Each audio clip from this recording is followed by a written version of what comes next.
Dames en heren, wees welkom. Ik ben Dimitri Bonte van Start2Taste. Mijn bedrijf is in Waregem. Wij zijn, zoals de naam het zegt, met smaken bezig. En je zou zeggen, ja, dat is toch normaal als je wijnhandelaar bent om met smaken bezig te zijn. Dat vind ik ook. Maar dat betekent ook dat wij ons niet laten begrenzen door landsgrenzen.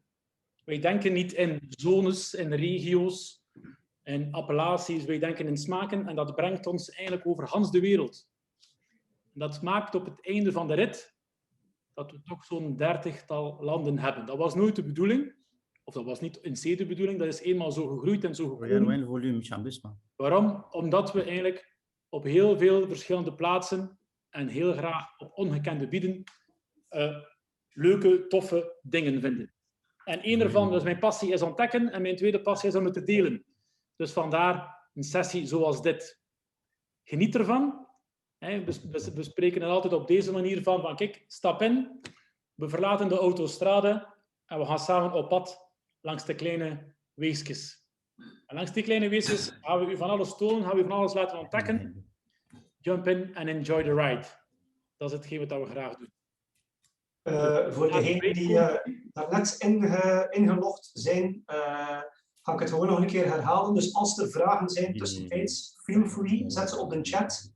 Iedereen staat op mute, om niet te veel achtergrondlawaai te hebben. Maar als je vragen hebt, smijt ze in de chat en zo nu en dan worden de vragen behandeld en gaan we die voorleggen aan de mensen van Chateau Musar. And I see at the meanwhile that also Mr. Hochar, Gaston Hochar is with us. Hi, welcome to the club. Just to give you an update, we are with more than 60 people now joining this tasting. So, sorry to be late. No problem. We are not begun yet, so but I will do a small introduction and then we come back to you guys. But thank you very much already for being here.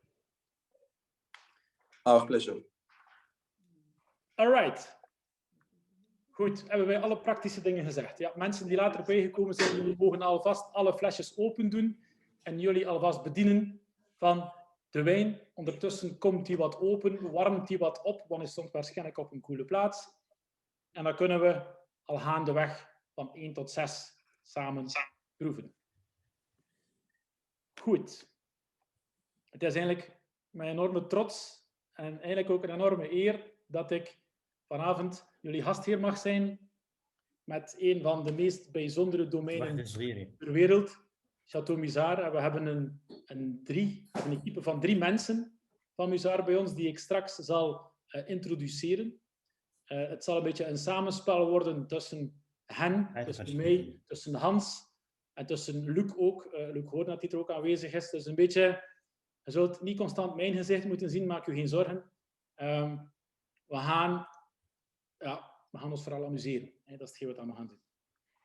Ik geef eerst altijd graag een heel korte introductie tot het thema. En het thema is uiteraard Chateau Musar.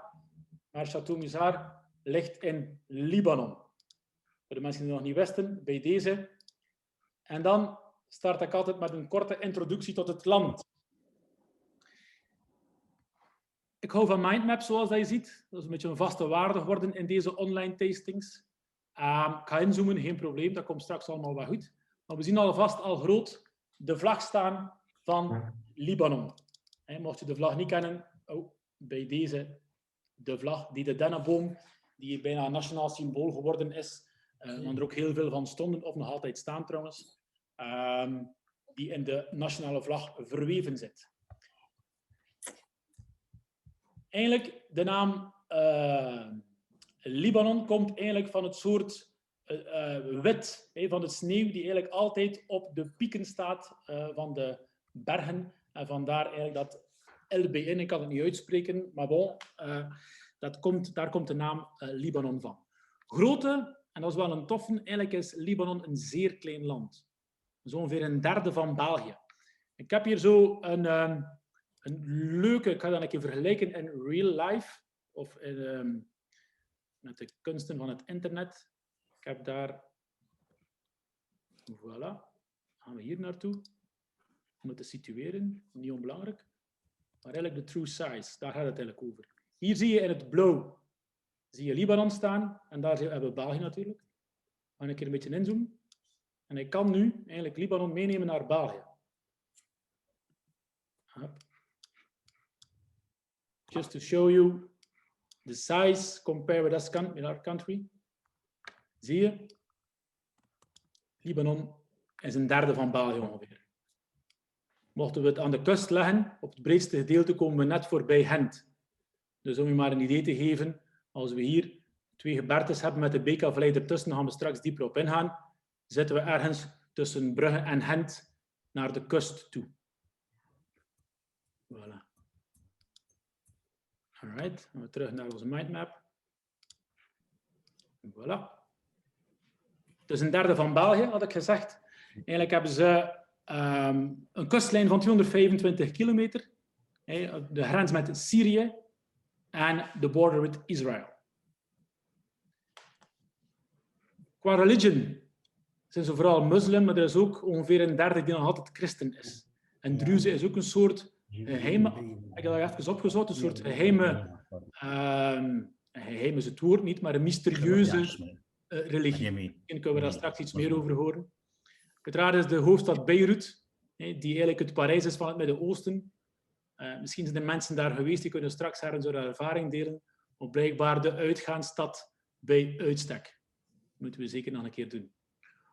Eigenlijk kunnen we dan Libanon indelen in 4 regio's. Enerzijds de kustvlakte, dan de Lebanon Mountain, de Beekavallei en dan terug het Anti-Libanon gebergte. Daar gaan we straks waarschijnlijk wel iets meer op ingaan, ook met een kaart die we dan kunnen tonen. Maar eigenlijk de Beekavallei is hetgeen wat je vooral moet onthouden. Want daar gebeurt de magie, vooral als het over wijn gaat. Korte geschiedenis, wijnhistorie in Libanon is al reeds 3000 voor Christus. Dus het is niet zomaar dat ze daar nu plots wijn maken. Nee, een hele geschiedenis. Ik heb er wat belangrijke dingen in gestoken. Waarom? Omdat die volgens mij invloed gehad hebben op de geschiedenis van wijn in Libanon. Vooral hier dan, vind ik, naar druivensoorten toe. Tussen 20 en 43 was Libanon gecontroleerd, of was een deel van Frankrijk, of gecontroleerd door Frankrijk. Vandaar dat je vooral de Bordeaux en de Rhône druivensoorten terugvindt in de wijnen. Een beetje een overblijfsel van vroeger. In 1975 hadden ze daar de burgeroorlog, die eigenlijk alles zo'n beetje tegengehouden heeft, tot aan de jaren 90. En naar het schijnt, dat moet ik straks een keer kort sluiten, maar volgens mijn informatie waren er pas 3 wijnproducenten in 1990. En dan hebben we in 1992 de nieuwe eerste minister gehad in Libanon, die dus blijkbaar verstand had van economie en die daar een boost aan gegeven heeft en een soort organisatie, het OIV, op punt gezet heeft in 1996, die eigenlijk heel de wijnbouw terug een boost gegeven is, zoals ik net zei. Qua data, qua wijngaarden hebben ze ongeveer een 2500 hectare volume wijn als ze maken, hoofdzakelijk rood, zoals dat je ziet. En er zouden zo ongeveer een 54-tal domeinen zijn die in Libanon wijn maken. Dat is eigenlijk niet veel. Qua druivensoorten, die zullen straks ook wel wat duidelijk worden. Maar het leuke is hier, als liefhebber, die typische druivensoorten Merwah en Obaida. Dat zijn de druivensoorten, of die autochtone druivensoorten, waar we als wijnliefhebber wel een beetje naar op zoek zijn. En dan, zoals ik zei, de Bordeaux druivensoorten en ook de zuidelijke Franse druivensoorten die daar vooral dan aangeplant zijn.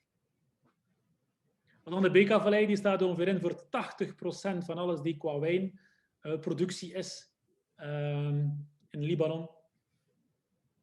Data zie je hier staan, moet niet zomaar aflezen natuurlijk. Maar goed, the theme of tonight is of course Chateau Musar. One of the most iconic wine properties in the world, in my opinion, which was started with Gaston Hochar. Had 2 sons, Serge and Ronald. Unfortunately, Serge passed away in 2014, but Ronald is still there. And Serge has 2 sons, Gaston and Marc, which Gaston also have 3 names. So if you see, it's easy to remember names. It's or it's Gaston or it is Serge, and it still continues. So that helps a lot when you talk to them. You can never have a mistake if you remember these two names. And also, which I read in the book, they had a nice book which is launched not so long ago, which I'm going to present to you later this evening. But one of the spiritual third son is there, and this is the winemaker, Tarek is also with us. And yeah, you will discover him very, very soon. I have the luck of having in the past a couple of meetings with Serge, the father, which unfortunately passed away. And it is a guy or a man or the man in the winemaking world, which I don't know, how do you say it in English? I'm going to say it in Dutch, but hij begeestert jou. He talks about wine in another way, in another level, which I don't know. It's like when he touches you, you are passionate about him, his wines, and everything what he does. And that's magic. What he does is magic when he talked to people, and when he made wine. So still, when I'm talking about him, I'm getting goosebumps, let's call it like that, because he has a certain of kind of, I don't know, he gives something to people. And still that stays remember for the rest of your life, the meeting with him. But we have the luck of having his son with us, the winemaker, and Jane, which is the export manager for Europe. So I don't know who's going to talk first. Give maybe a small introduction to everybody, but the stage is yours. Thank you very much for being here. Well, good evening. Hello, Jane. Hello, Tarek. Good evening, Luc. Good evening, Dimitri. Thank you and good evening, everyone, all of you who are attending this session. Thank you for joining. Thank you, Dimitri, for this presentation. It's more than what I could have done. I don't know where you got all those numbers from, but it's great to see the country presented in that way. So to come back to our subject tonight, Chateau Musar is a company which was started in 1930, and it's still a family business. It's only family owners. As Dimitri showed, we are 4 owners today. There's myself and my brother, and there's my uncle and his son. My uncle is the chairman. I'm general manager. I run the winery and run the business from Beirut. Jane here runs our UK operation, who oversees nearly the whole world, all our exports. And Tarek is also present, and he's our winemaker, and he's been in the winery for nearly 30 years.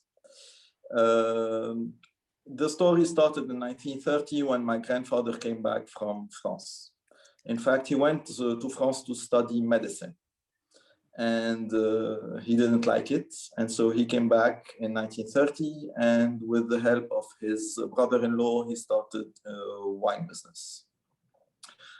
He started it in the village called Gazir, in a castle called Musar. Hence, we did use Musar, which means a place to visit.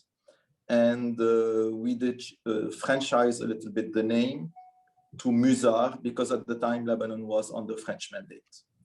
And he was selling mainly the wines to the local market and also to the French army, which was in Lebanon.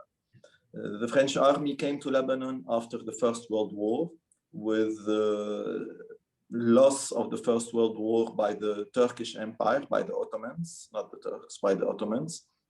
And in fact, the Société des Nations, which was the United Nations at the time, gave the French a mandate to rule the country. And so we were supplying the French army of the Levant with wines. I found out original letters of lieutenants of vessels and of the mess of the officier, thanking my grandfather for the wines he was providing them. Following these developments, so production was increasing, but in 1943, Lebanon took its independence during the Second World War, and the French army left. And so my grandfather developed the local market, and it grew quite substantially. And in 1959, my father joined him. In 1962, my uncle joined, and they ran the business until my grandfather passed away in 1972. At the time, we were exporting 2-3% of our production, mainly to two countries, a little bit the UK and very slightly the US. In 1975, the war broke out and all the market collapsed. And here we had to find other consumers because the Lebanese consumers weren't buying any more wines. They had much more difficult things to attend to. And so in 1979, my father and uncle decided to go to the Bristol Wine Fair.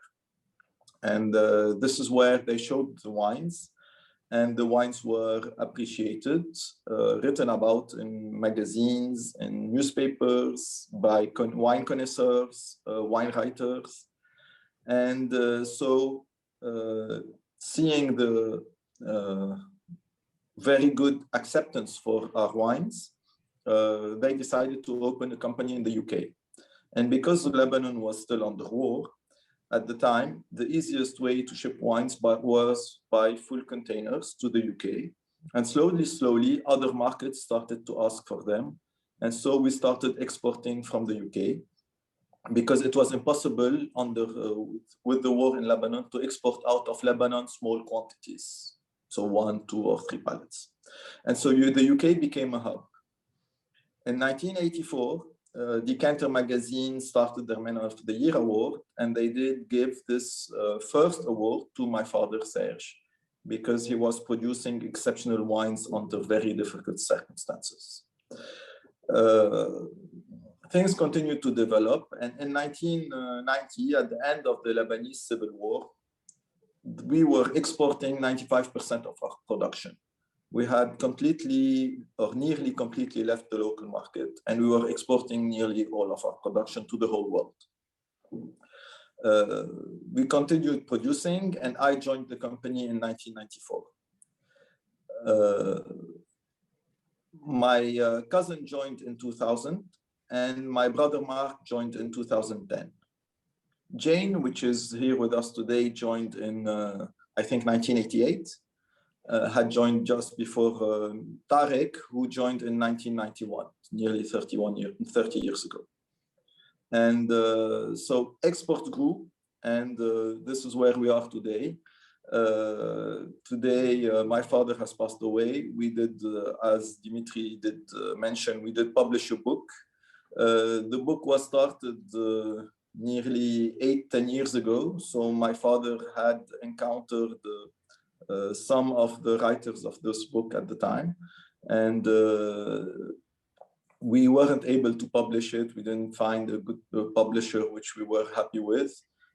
Finally, after doing a lot of search, and took some years to find a good publisher which would do the job like we wanted to have it done, the book was published last year. And we wanted to do a lot of events, but unfortunately, the pandemic of COVID-19 didn't allow us to travel or to present the book or to do anything with it. So it's gone on the market very silently. But I think it's quite an interesting story to read. To come back to the wines tonight, you'll be tasting different wines. I'm not going to describe them now. I'm going to leave the floor to Jane to present the tasting and give you some additional information. And if you have any questions, I think we can answer them at the end. You can ask them through the chats, and I think Dimitri or Luc will be happy to then share them with us, and then we will be able to answer them. And so I leave the floor to you, Jane, and nice to see you. You too. Yeah, thanks, Gaston. We normally meet as a company and a family several times in the year, but with everything that's happened, this is why Gaston and I are saying hi to each other. We haven't seen each other for a year and a half, or a couple of years now. Provine's coming up as well, which we're all going to miss, so we'll probably do it like this as well. But just to say, you know, very big welcome from my side, and good evening to everybody, from all the customers in Belgium and the people that are taking part this evening. We've been working in the Belgian market with Luke, our agent and representative, for I think nearly 1 century now. It's a really long time. So we've very, very loyal market in Belgium, and we've done many trips and visits throughout the years. Many great tastings with Dimitri at his place as well. So it's a very, very, very important special market to us. I think from the wines point of view, to lead you through the wines, it's probably best for Tarek to do that with me as well, so doing it alongside, because Tarek doesn't normally join us on these things, so it would be really good to have his presence and input, and to talk you through the wines, many of which he made. So I think we should let Tarek start us with the first wine this evening. I can't see him. Where is he? I'm here, Jane. Oh, yeah, okay. Hello, everybody. Sorry for this Wi-Fi delay. I have a problem in the Wi-Fi. In Lebanon, we have a problem in everything. So everything is a problem in Lebanon. Thank you for joining this session. I'm not going to talk too much because I think everybody is waiting to drink wine. So I will start directly. As everybody knows, I am the winemaker. I have been with the winery since 30 years. And it was one hell of a journey. So people think that I work in a winery. In fact, I work in a ship of dreams. Chateau Musar is not a winery, it's a ship of dreams. So we will talk now about the Hochar Perifis 2017. I think everybody have this wine. So this wine is a blend exactly of Cabernet Sauvignon, Cinsault, and Grenache. It's a single vineyard from a village called Hana. This wine is a bridge. It's a bridge between young wines like Musar Jeune and the Chateau Musar. Musar Jeune is a wine where you have no oak at all, while the Hochar Perifis, this is a wine that went six months or 9 months into oak, while Chateau Musar go 1 year. The Hochar Perifis is a wine that gave you the characteristic of wines of Lebanon, and especially the Grenache style, because in all of three wines, we have Cinsault and Cabernet in Musar Jeune, in Chateau, and in the Hochar. In the Hochar Perifis, we have a Grenache. So let us make a tasting. I want you to taste with me. This is my first Zoom tasting wine. So it will be the first. So there is first for everything.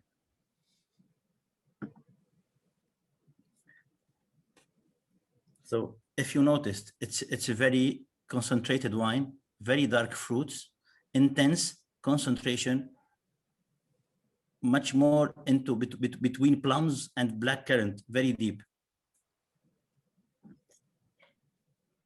And this is the 17 vintage that is our current release. I think we'll be moving Gaston to the 18 later this spring, maybe in the next couple of months.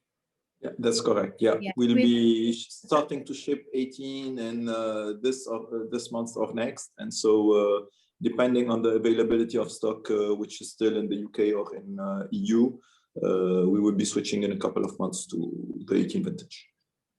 So one characteristic of Chateau Musar wines, that they are not very astringent. Why it's not very astringent? Very easy. You have tannins. When you drink this Hochar Perifis, you think that is as if you have drinking a small cup of tea of coffee. Those smooth tannins that are inside that has a structure of the wine. But the main thing in Chateau Musar, when we make wine, we try not to make it astringent, because sometimes astringency is like a bridge, is something, or like a barrier, like a separation between you and the wine. So as if, let me phrase it in small words, as if you are going to the beach. When you are on a beach, you walk on the sand. You are on the water and you feel the sand. This is astringency. You feel astringency. You cannot. Chateau Musar want you to go and dive in the ocean. We make wine that you want to dive inside the taste, inside the smell. So you have astringency, but you have it, but you can dive 4 meters, 5 meters, and you have see the layers of taste and the smell. This is what all Chateau Musar is about: discovering taste, layers of taste, and fragrance. So when you taste Chateau Musar, always you have depth, concentration, and layers of taste. And this is done on purpose to make you discover what is in this bottle. So all the wines here are full of layers. You have to discover, you have to go and search for them. This is the aim of it. And in this wine, in the Hochar Perifis, you see astringency a little bit, but you can see a lot of taste, a lot of layers. You have to chew it, you have to taste it, and you have to go and search for the new things that are different from other wines. Everybody make good wines, but the purpose here is to make unique wines, is to discover what no one else has. So when you have Chateau Musar, be sure that you have something unique. And we want you with us to discover this taste. Wow, very nice said. I'm feeling I'm at the beach now.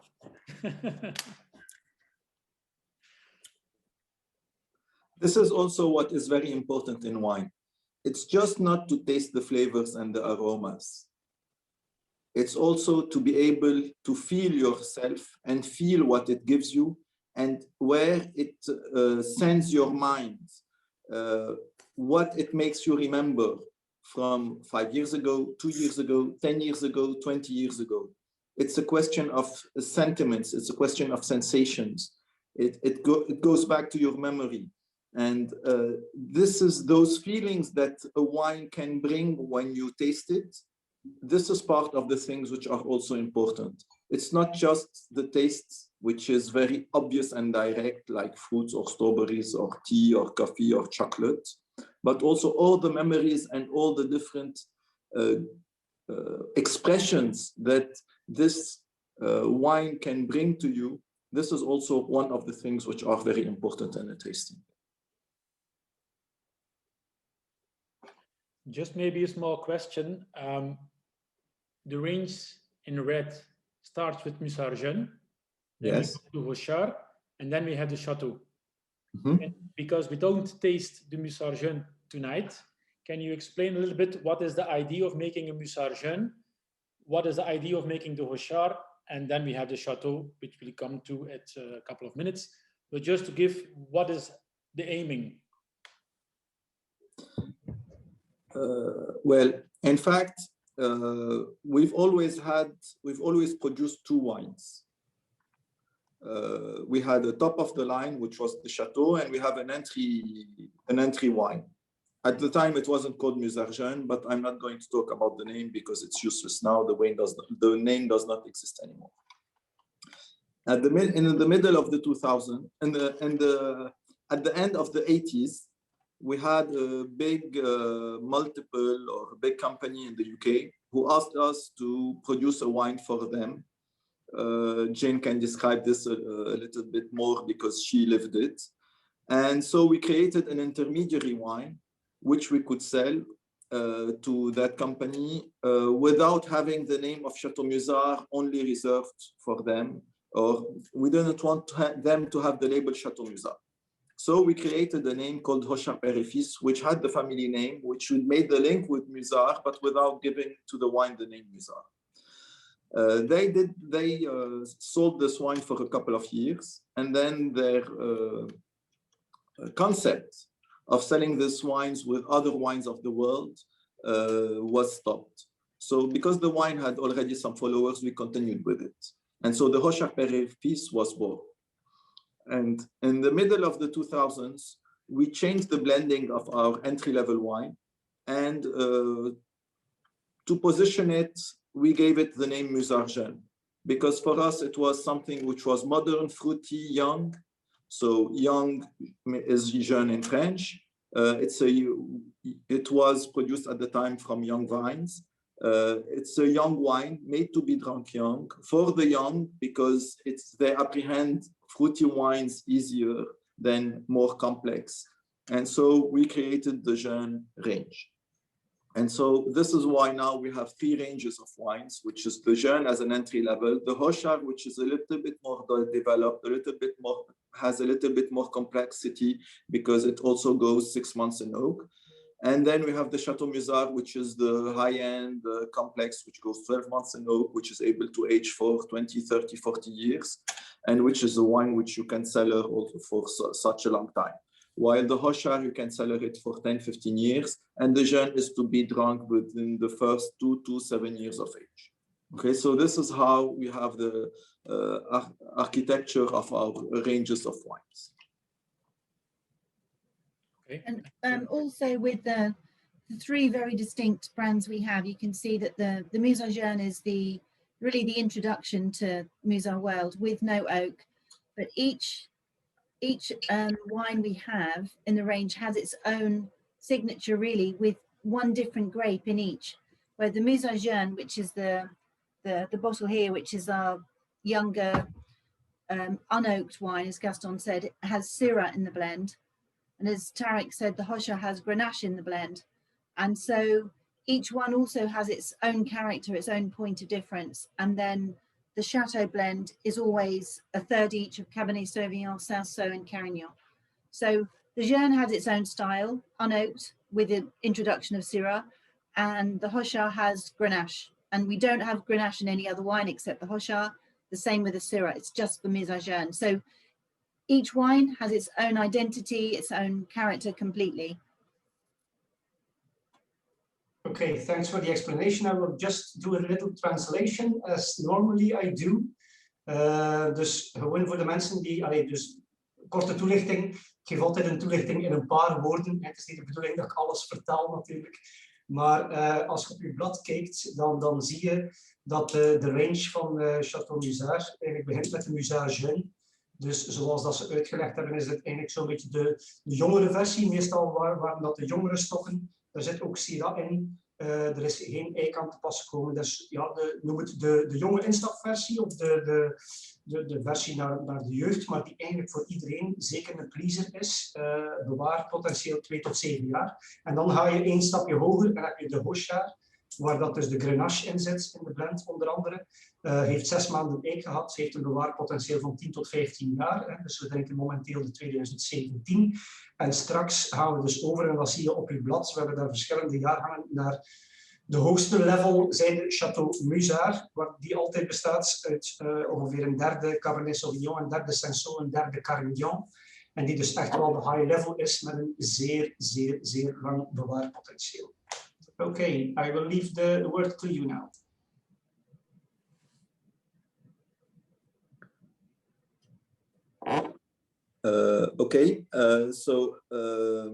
Do you want to move on to the next wine, or would you like us to discuss a typical subject, or do you have something specific, Dimitri, you want to talk about? Well, I can show maybe to give more a feeling of Lebanon, the Bekaa Valley, and everything that we have around. Maybe in the meantime, I will just pop up a question from the chat. Someone is asking for the reds. We only see the French grapes. What about the Lebanese grapes for red, for example? We have Tarek, you want to answer? Yes, for the red grapes, we don't till now. We didn't have any indigenous grape varieties. I have been talking in the media that there is till now. There is not. We find a small bunch of vines in a village above Vivlos. We find it about 11 years ago, but it's not yet. We ferment wine from it. But since it came from high altitude, we didn't name it because it did not make a great wine. So we do not think that the Phoenicians make wine from a grape that does not suit the climate. All of the red grapes that are talking now are not. For example, there is somebody is talking that there is a Soubaghi. Soubaghi means Alicante Boucher. Alicante Boucher, it's a blend between Petit Boucher and Grenache. So there is till now no idea about a red grape variety in Lebanon. I know we have. And the problem is in Lebanon that we have phylloxera, and the Agriculture Ministry of Agriculture doesn't confess about that, and we are losing our genetical grape varieties because of this problem. We have protected in Chateau Musar, Meerwaardezoekers, and Abaydi, because we are using them in our wine, in Chateau white wine, but we cannot protect all the grape varieties in Lebanon. It's not a thing what private sector can do it. It's something for official state and agriculture ministries have to do it. So till now, I have found a grape variety, but we didn't make a good wine from it. I have fermented, just to tell you, to be honest, 11 years ago, I have fermented in amphora clay. Until now, they are in amphora clay since 11 years. And I'm tasting them. Yes, I have to admit, but it's not on the quality, so I'm not going to talk about. Okay, thanks. And then someone is asking, how do you manage to have such a smooth tannins, that style of tannins you talked about? Excellent question. Let me explain. This is what I want. Look what I have. We have 5 grape varieties: Carignan, Cinsault, Grenache, Syrah, and Cabernet. 2 grape varieties are very malleable. You can work with them. You can give them your Cinsault and Grenache. This is where a human can interfere, because wine are very clear. There is not a lot of tannins, so you can put yourself in them. You can be a human and work like you are doing a small chef in a kitchen. While the Carignan, oh shit, hello. Yeah, you're still here. Okay. While the Carignan and the Cabernet and the Syrah are most character grape varietals, it's very difficult to put yourself in. We go in a very small thing, especially for the Cabernet, especially for the smooth tannins. I go over the top in the harvest. What I mean by that this is not a secret. When you want to give your human touch, you have to go beyond the harvest. You have sometimes to go for a long maturation. You have to bring this chain of tannins. You have to put yourself into a risk to have a great smooth tannins. And those smooth tannins are the depths of the ocean that I'm talking about. Very good question. And I'm very glad that I let people understand what I'm talking about. So it's quite a ride. It's good in the harvest. This is where the human are different. This is where my aim not to make a good wine. I make some of the most dangerous wine, but one of the most unique wines. And this is the pleasure in life. This is something, it's a mission. It's not a pleasure, it's even a mission in life. Thanks, perfect answer. Thanks, Tarek. So I was just explaining that maybe I can show some pictures just to give more situation about if someone of you, I don't know, Gaston or Tarek or Jane wants to explain something here. So you have Beirut, capital city, Bekaa Valley, yeah. 2 mountains. So Beirut, go ahead, Gaston. Beirut is on the coast. It's in the middle between the north and the south. And as you said earlier in your presentation, we have 220 kilometers from north to south. And we have between 40 to 60 kilometers from east to west. So between the sea and the border with Syria on the right. Exactly. Now, the winery is located 25 kilometers north of Beirut. This exactly there. And our vineyards are where you have the red grapes on the map. And this is the Bekaa Valley.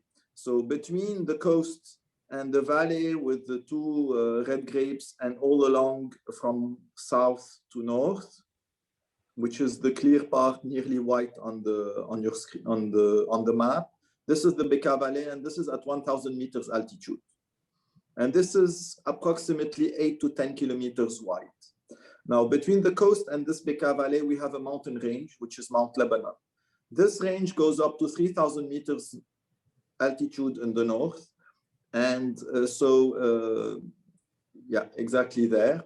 And so we have snow in the winter, normally from end December till end of March.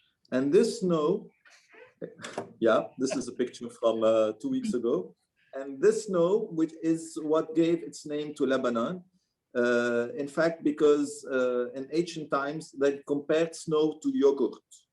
And in fact, Lebanon comes from Laban, Lubnan, Laban, and Laban is yogurt. And because it covered the mountains during winter, it gave the name to this country. And so to continue with the geography, after the Bekaa Valley going east, we have Mount Anti-Lebanon, which goes up to 2,500 meters. And this is the border with Syria. Okay. Now, to understand a little bit the climatology of the country, we have a Mediterranean climate on the coast. Then we have mountains, so it's much colder on the Mount Lebanon. And in fact, the Bekaa Valley is an area where we have enough rain, we have enough water, because we have the snow which melts, the snow from the mountains, which melts and makes a lot of underground water. And so we have a lot of nappe phréatique, underground water tables. And the second thing is this Bekaa Valley, being surrounded from the west and from the east by two mountain chains, makes that the area in the middle is protected from the storms and the humidity which comes from the sea during the winter. So it has rain, but not too much rain, and it doesn't have too much humidity. And also it's protected from the east, from the heat from the desert, which comes in the summer. And therefore it's a very good area to grow grapes. And in the summer, we have very warm days, but we have cool nights. And so this amplitude makes that growing grapes there gives very good results. And we did not find this ourselves. Phoenicians found this, Romans found this, and this is why they built in the city of Baalbek, so a bit north of the Bekaa, near the top white grape, over there, they built the biggest Roman temple dedicated to the god of wine, Bacchus, and they built it in Baalbek. And this was 2,000 years ago. I'm not sure you have a picture of Baalbek, but this is other pictures of the vineyards. Here we planted new grape varieties. So this is our a vineyard which was planted 2-3 years ago. This is a new plantation. We harvested the first grapes this year. Tarek, you want to talk about it a little bit, because this is something you have taken care of on an everyday basis. So I'm going to let you describe it with your passion about this. So this is a region called Mehreen. It's in Byblos. We have planted 2 grape varieties here. Is Merwah, the local grape varieties, and a bit of Senso, upon the request of Mr. Hochar, Ronald Hochar, the uncle of Gaston. So the main job here is because Byblos this land was planted by Phoenician, and the name of this land when we discovered it was the name the Vine Trail. So this was where the Phoenician planted their vines, and during summer the Phoenician kings came here, make the harvest, make the wine, and send it to the port of Byblos to export it to Egyptian and to the whole world. So those lands are limestone, calcareous, very difficult to work with, but one of the best results I have ever seen in my life, because the whites have a lot of finesse, of elegance. In fact, when you plant and when you look to the soil, if you want to plant, you have to see many things in the soil. And when I started to plant in this area, everybody thinks, Tarek, you are crazy. This is rock. So between us, I was a little bit afraid, because it was really very rocky, but unbelievable things happen. You know that when we planted it, and I have if you can see this small installation of water, I thought I would need to irrigate. My first year, always you have to irrigate in Lebanon, and the viticulture part, we have to irrigate only 3 years. After 3 years, you should not irrigate, because after when you have harvest, you do not irrigate, because water will change the taste, will change the pH. Some people in Australia and all the world irrigate due to climatic condition. I decided whatever happens, I will not irrigate only for my first 3 years, because in the first 3 years, this is where the implementing of the roots should happen. So you put water, you make strong roots, and after that you stop. So I put this installation, and it cost me $15,000. I didn't use it even once. We didn't use it. Unbelievable. You will not believe it. This rocky soil.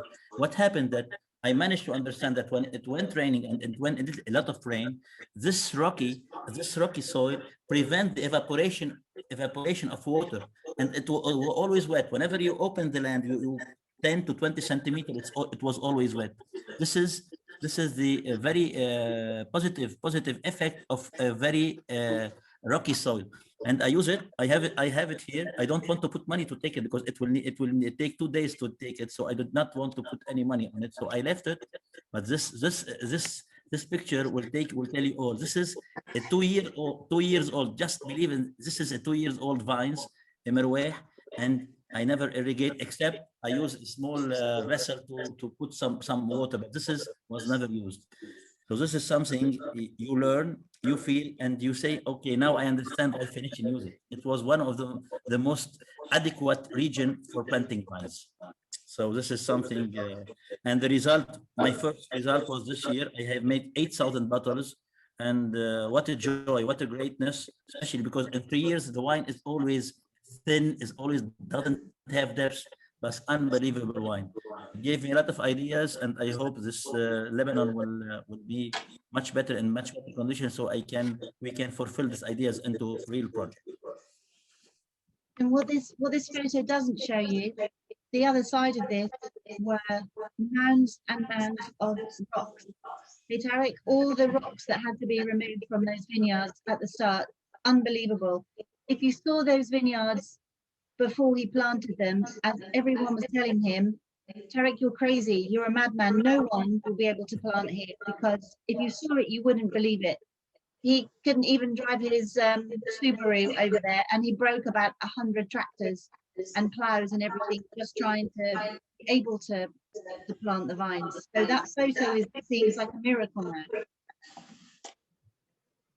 Okay, let's go. Just a little translation, I think. A little translation, just you saw that iedereen zag de map. Dus het was duidelijk, in Noordwest heb je de gebergte. Dan heb je in het Zuidoosten ook het gebergte, tussen de Beka-vallei op ongeveer 1000 meter hoogte. Groot voordeel van de bergen, enerzijds bescherming ten opzichte van de oceaan, dat je niet te veel vochtigheid krijgt. Ten opzichte van het oosten, het voordeel dat er niet te veel warmte vanuit de woestijn komt. Dus je zit met een ideale regio en dan het voordeel van het smeltwater van de bergen, waardoor dat je dus ondergronds voldoende water hebt voor de wijnstokken, zoals Tarek uitgelegd heeft. Je zag op de foto de irrigatie. De irrigatie wordt eigenlijk enkel maar gebruikt in de eerste 3 jaar. Om de jonge druivenstokken toe te laten voldoende wortels te vormen. Een keer dat die wortels gevormd zijn, hebben ze geen irrigatie meer nodig. Maar zit je dus eigenlijk met een perfecte terroir, hij heeft het ook uitgelegd, hij heeft waarschijnlijk 100 tractors gebroken op de stenen van een terroir. Maar het is een perfecte terroir met zeer veel kalk die voor de nodige finesse zorgt. All right, let's go now to the next one, which is the Rosé 2017. You're on mute, Gaston. You already finished the bottle, Dimitri. That's good. I'm sorry. Of course, I did. Lucky you.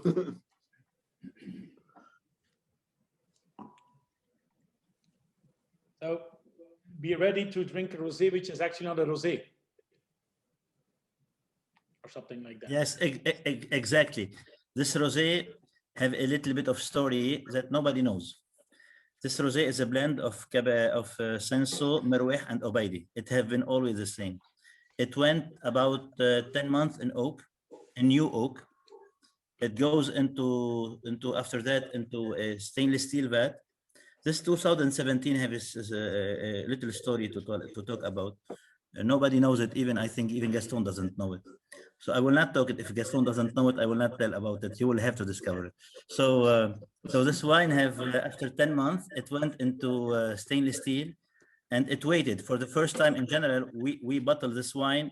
2017 should be bottled in 2018. This wine stayed in stainless steel for about 6 months more, and we bottled it.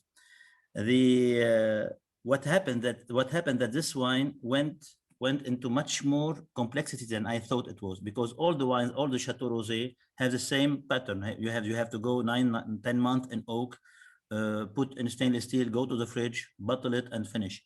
This wine have a different path. It went 6-7 months. It evaluated in stainless steel. It went into a dimension I have never thought it would be, because rosé in oak is something very different. You see rosé, always rosé talk about freshness, about zestiness, about something new. In people's mind, rosé shouldn't go in oak. Well, if you taste this rosé, you will change your mind about if rosé want to go in oak. This is a very unique wine, a unique bottle. I will consider everyone who have a bottle of this Chateau Rosé, keep it. Don't drink it now. Keep it, and sometimes you will sell it in auction and you will make a lot of money, like the Van Gogh style. So this is a very stylish wine, something I'm very proud of, because it went into all our aspects and all our what we thought about this wine. The blend of that year 2017 went ballistic, and it gives this let us say this explosion of aromas of a bouquet between oakiness and freshness and fruitiness. It went together to form a very good layer of wine that you will ask yourself, this is something different. This is a rosé like no other rosé. So this wine, I told you, if Gaston said before it will live 20, 30 years, I will tell you one thing for sure, this wine is forever. It have no time limit. Tarek, is there a link for the Obeide and the Merwa to other grapes that we know or not? Yes. The Obeide is a little bit like a Chardonnay, because it have a structure, it doesn't have acidity, while the Merwa is much more like the Semillon. Because in white wine, everybody knows, in white wine, when you taste wine, in your taste, you separate wine into acidity. White wine is separated by its acidity.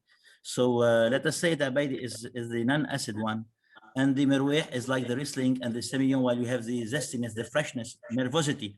It's very nervous. It's always angry. Merwa is very angry, and you have to put it in a style. You have to present it. It's full of life. While the other one is a very cooler one, very smooth, very structured. It gives you the buttery taste.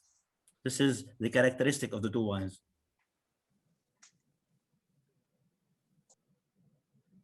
Unmute, Gaston, unmute. So just to make things clear, the characters are very close to the grapes that Tarek talked about, but it's different grape varieties. These are really local grapes. They are not found anywhere else. Okay, the characteristics of taste are close to Chardonnay Chasselas for the Obeide and Semillon Riesling for the Merwa, but they are completely two different grapes. To answer the question, genetically different, probably yes, but we don't have the possibility in Lebanon to do genetics of grapes, and sending officially leaves or grapes outside is a problem, because now you have a lot of quarantines everywhere in the world, not due to COVID, but due to plants and all the circulation of agricultural related diseases. So it's difficult to do this analysis officially and clearly. Some questions about the making of the wine for Tarek. Some people are mentioning the roundness and the ripeness, and someone is saying also it tastes, or it has something like a Bourgogne. Someone is asking, do you press directly? Yes, we directly press. We do not have a maceration for the whites. The whites come directly and we macerate. Exactly. We press, not we macerate. For the whites directly. Maceration, but you have to know that all the Merwa, all the Obeide grape do not ferment in stainless steel vats. They go directly for the Chateau Musar, they go directly for the oak. Fermentation in new oak barrels, okay? So this is something we have achieved since 1992. All the Merwa, all Obeide going for Chateau Musar do not go into any kind of vat, directly fermentation and malolactic fermentation in oak. Dus hetgeen dat Tarek dus zegt, is dat er dus alles direct voor de fermentatie, dus er wordt geperst direct en het gaat allemaal in eikenvaten, nieuwe eikenvaten voor 10 maanden direct. Dus geen maceratie voor het maken van deze witte wijn.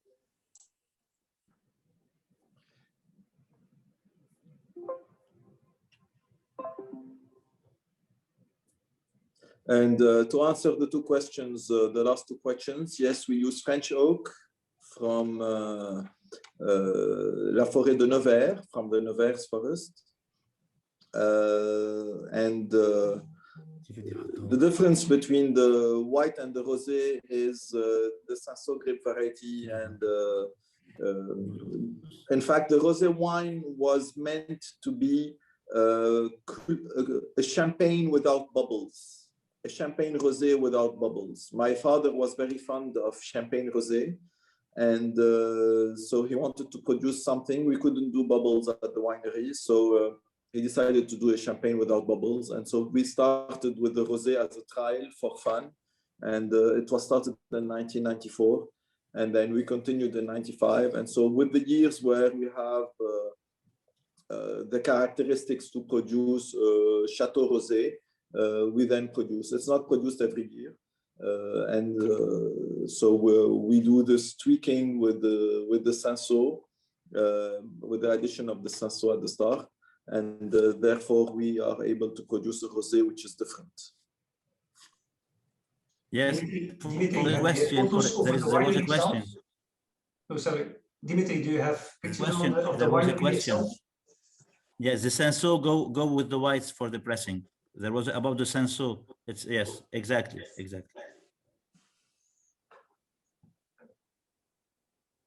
Dimitri, And kun je now- foto's tonen van de winery? Ja, Hans. What? Er was iemand die dat vroeg in de chat, vandaar. He wants to see pictures of the winery. I'm just now looking if I have some. I have a movie from, you sent it to me. This is, for example, a quote which is in the cellar. Yeah. Having a look. Yep. The barrels. This is our barrel cellar. It's an old house which is more than 250 years of age. So in 1955, the old castle was a bit too small for the production, which was increasing. And therefore, my grandfather bought a house which was 50 meters away, which was this arches area. And he built the whole winery around it. And this has become the heart of Musar with our barrel cellar. This is actually a movie you sent me from the winery. Maybe I'm going to show this one. We are here in the Bekaa Valley, where most of the red grapes of Chateau Musar are.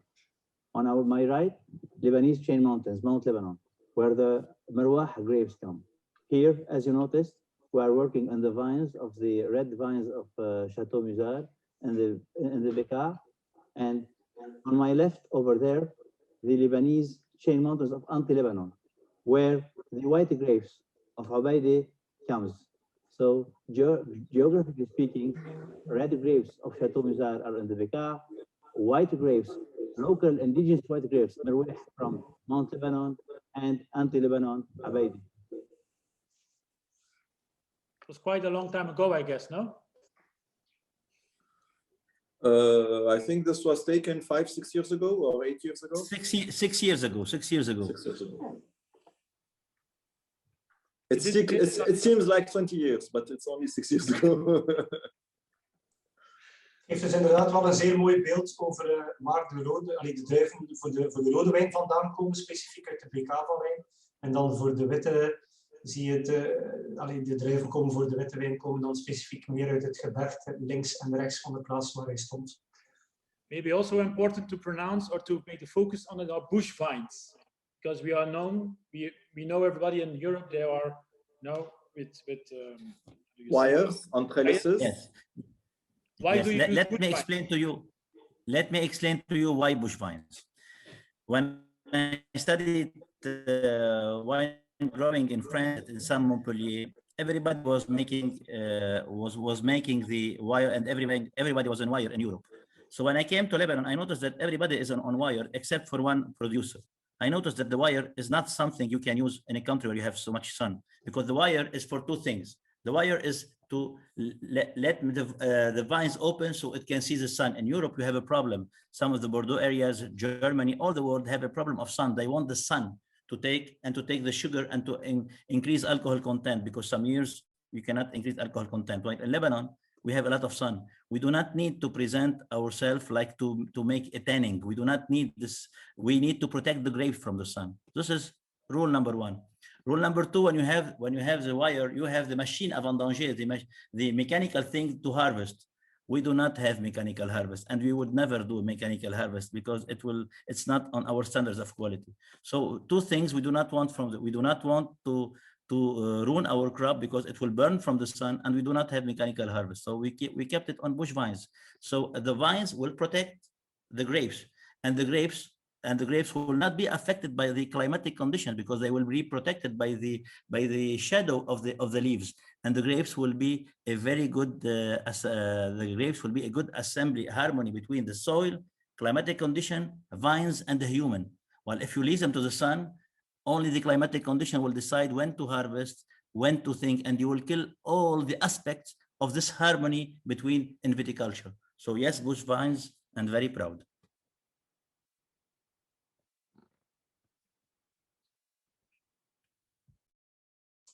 All right, thank you, Tarek. Let's go to the first Chateau Musar Red, which is 2014. The new vintage just arrived. Actually, we have the European premiere with this wine. I was surprised that you have the 2014. I am surprised. In fact, we just shipped the 14 2 months ago, and I think it arrived in Europe last month. And so it was probably one of the first deliveries of 14 to the whole world was probably to Belgium. So it's really an avant-première. Great. Nice to share it with all the people who are attending this tasting.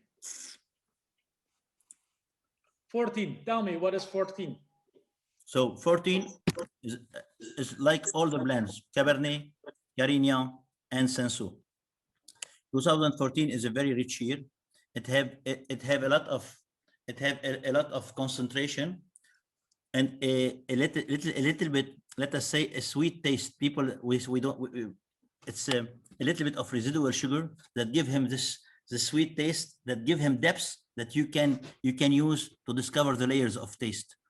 It have very smooth tannins, okay, very smooth tannins, and doesn't make you doesn't have the astringency that you wait from a wine like this, but it is very soft. Ask me about the softness. This is the secret: to be soft, to be have depth, have taste, and have richness.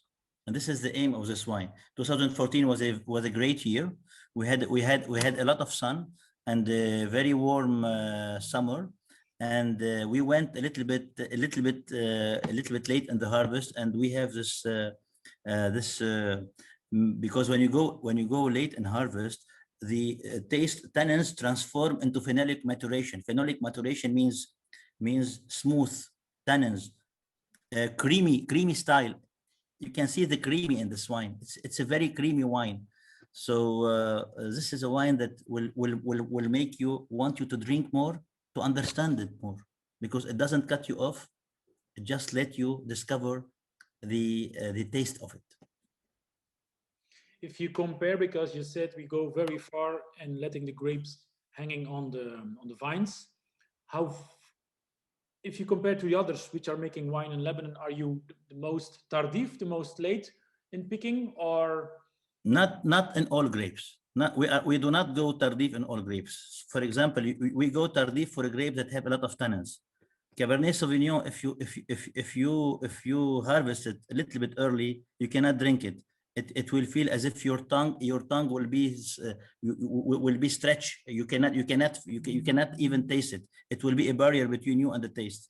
Some grapes, Cinsault and Carignan, doesn't need to go overripe because they are very clear, very lean, very smooth. While the grapes with tannins, you need to go a little bit over ripeness, so it can break the tannins barrier, and it gave you smoothness. So not all the grapes are late harvest, some of them, but you can see it already here that this is the effect of, let us say, like Serge Hochar used to say, taste beyond the taste. This is taste beyond the taste. This is what we are searching for. Tarek, someone is asking if it's common for Chateau Musar to have some residual sugar in it or not. It's not. Look, it isn't meant to be in purpose. It happens, but this has come from the sun of Lebanon and from the high content of alcohol content. This is a wine more than 14.4 or 5 alcohol content. It's 14.3 or 4.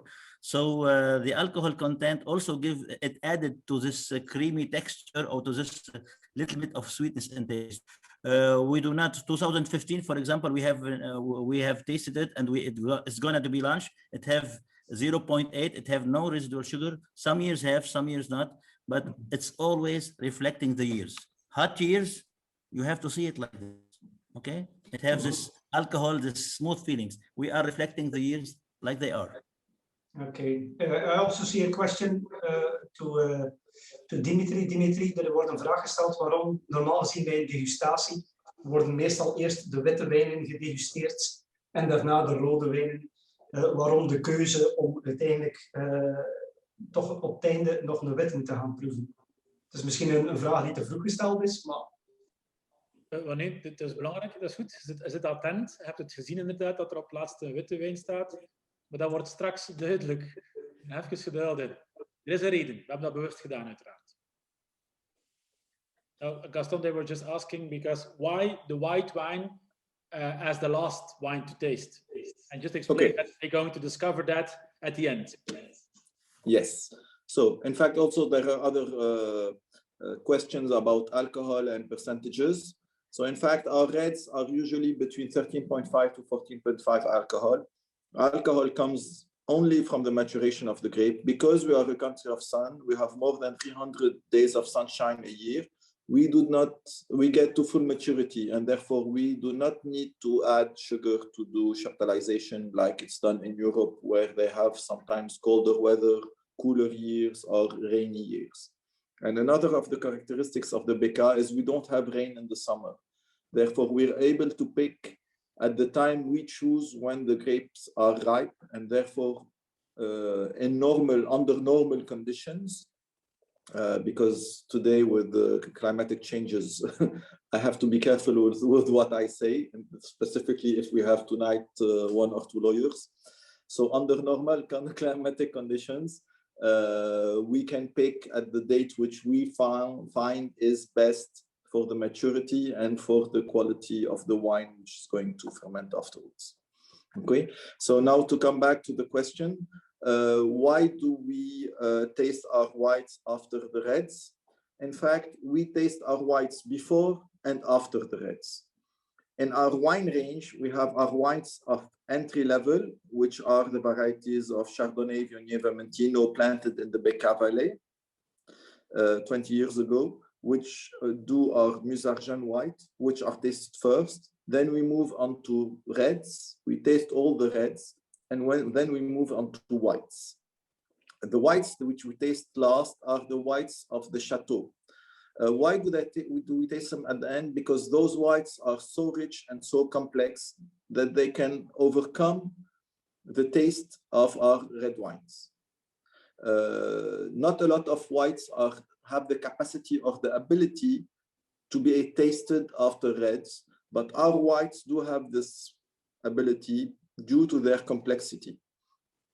And so we like to have them tasted at the end, because if we taste them at the beginning, they will affect the taste of the reds. So we taste them at the whites, like some big white wines from Burgundy or Bordeaux. Whites are tasted for Musar. The Chateau white is tasted at the end, and you'll be able to taste it after the red, and you'll realize that it's tasteable after the red, and you have no issues in tasting it. Maybe we should say, because we talked about the 14, which was the premiere, the avant-premiere, you keep the wines for 7 years at the cellar before launching it on the market. That's maybe something not everybody knows. So in fact, in the bringing up of the wines, the wine ferments usually during the months of September. We start the harvest of the reds end of August, and we finish it end of September. So the whole month of September is usually harvesting of reds. We have the fermentation, which lasts 7 to 10 days. Then we go through maceration. It goes up to 3-4 weeks. Then we go through malolactic, and then we let the wines rest in the concrete vats. 6 to 9 months later, they go into oak barrels. We use French oak, and we put the wines in barrels for 1 year. After the aging in barrels, we take back the wine, we put it back into concrete vats, and here we do the blending, and we let the blending rest for roughly 9 months, and we bottle it at the end of its 3rd year. So 3 years have passed. Once it has been bottled, we think that it's not yet ready. And so we put it in our cellars, and we've realized with a lot of tasting of different vintages at different stage of their aging, that our wine starts to be enjoyable after 4 years. And this is why we decided to release it after 7 years in total from the harvest. We used to have 7.5. Now we're going 6.5, 7 years of aging because we're going low on stocks. And so we decided to release it a little bit earlier. We might go down to 6 years of aging, but the wines today are not anymore the wines which were producing 50 years ago. We will probably go down to 6 years to do a gap in quantities in different vintages, and then we'll go back in the next couple of years to 7 years of aging, which is our average. Gaston, before I do a little translation, if I'm correct, if you're telling us that first to do the maceration, first a little bit of fermentation, 7 days, then the maceration, you do it in concrete vats, then afterwards yes. You go to the oak barrels, and then afterwards again you go to the concrete vats. Correct. Okay, I will just do a translation, and then I will ask you to give the answer why you do it. So I will just do a little translation. Dus Gaston zegt ons dat de wijn, er is een fermentatie van ongeveer een 7-tal dagen en dan een maceratie eerst in betonnen vaten. Daarna wordt de wijn overgebracht naar eikenvaten en daarna keert hij eigenlijk terug naar betonnen vaten. Why is that, Tarek or Gaston? Why do you work in that way? My father started producing the wines in 1959, and he did do a lot of tests. And he did 20 years of tests. And those 20 years of tests made that he developed a certain way of producing the wines with different ways of racking them, of putting them in barrels, of doing the blending at a certain time, of putting them in bottles after a certain period. And so we continued doing tests even after he did his, if you want, his final recipe for Chateau Musar. And we do tests regularly where we bottle a little bit earlier or a little bit later to see if it brings something to the wine or if we can improve things. And we've realized that doing a blending after the barrels for us at Musar is a good way of doing things. Although in other places of the world, they do the blending just after the harvest and the fermentation. And we realized that bottling it after 3 years was the best. We tried 4 years, we tried 2 years, 2.5 years, and we've realized for the aging of the wines and its ability to be cellar, an average of 3 years would be best. Now, it's not always the case for all the vintages, but we cannot change this upon the vintage. You can only realize this 5-10 years later. So it's too late for us, but we've realized that 3 years on average for bottling the wines gives us the best results. So it's really the result of years of looking what is best. Yeah, in fact, for my father to determine how Chateau Musar should be produced, it took him from 1959 to 1977. Okay, and even after 1977, he continued doing tests, and we continued doing tests when Tarek came, when I arrived, and we continue doing tests today. And we try to slightly improve things if we find that the tests that we've done over the years have been conclusive. And we never talk about these tests because they're irrelevant normally. But The way we produce things takes a lot of time, and every change we do it very carefully, because the thing that we've realized at Musar is you do a change today, you might not see a difference in 1 year, you might not see a difference in 2 years, you might not see a difference in 5 years, but there's bound to be a difference after 40 years. And so we've realized that we must be very, very, very, very, very careful in implementing changes, because we are not able to see the changes on the long run. And if we make a change which is too drastic and the change result will only show in 40 years, it's too late. Because in 14 years' time, we will have ruined 40 years, 40 vintages. So we are very, very, very careful in every step we make. I remember a story your dad told me once, that if I asked him why 7 years, or why, on what period you need to drink your wine, was the best to drink wines, and he said, yeah, it's like having the discussion with a child. Now it has to be a certain kind of age when you would love to discuss with the child. And if your child is 3 years or 4 years old, you cannot go in depth. You cannot talk with him on a certain level. And it starts from 7 years old. And from 10 years old, the conversation starts getting really interesting. And the more older you get, the more interesting the conversation gets. So that also means with Musar, minimum 7 years old. From then on, you can start your dialogue. With the more age you give the bottle, the more interesting the dialogue will be. Yes, and another also explanation is 7 years is the age of reason. So when it's the wine becomes a little bit at the age of reason, so a bit adult-like, you can start having this conversation.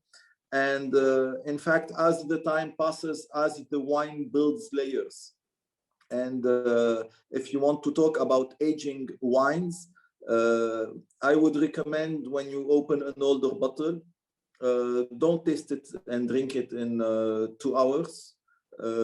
Drink your bottle over 1 week. Okay? You'll tell me the wine will be spoiled after 1 week. I'll tell you a bottle of wine which is 20 years of age of Musar will not be spoiled after 1 week. You can taste your bottle during this 1 week. I'm not saying open it and drink it after 7 days. I'm saying open it today and drink it for 7 days. Have a small sip at every meal, and you'll see how the wine evolves, how the wine changes, how the different layers appears, how they show themselves, how the character of the wines evolves, how the aromas change, how the taste change. And all this will be a discussion and the discovery between you and the wine, and this is what makes it interesting. I've had this with the 77 vintage 2 years ago. I opened the wine on 1 day for a visit of MW to Lebanon, MW students. And then I kept the wine for 2 days for the end of their trip.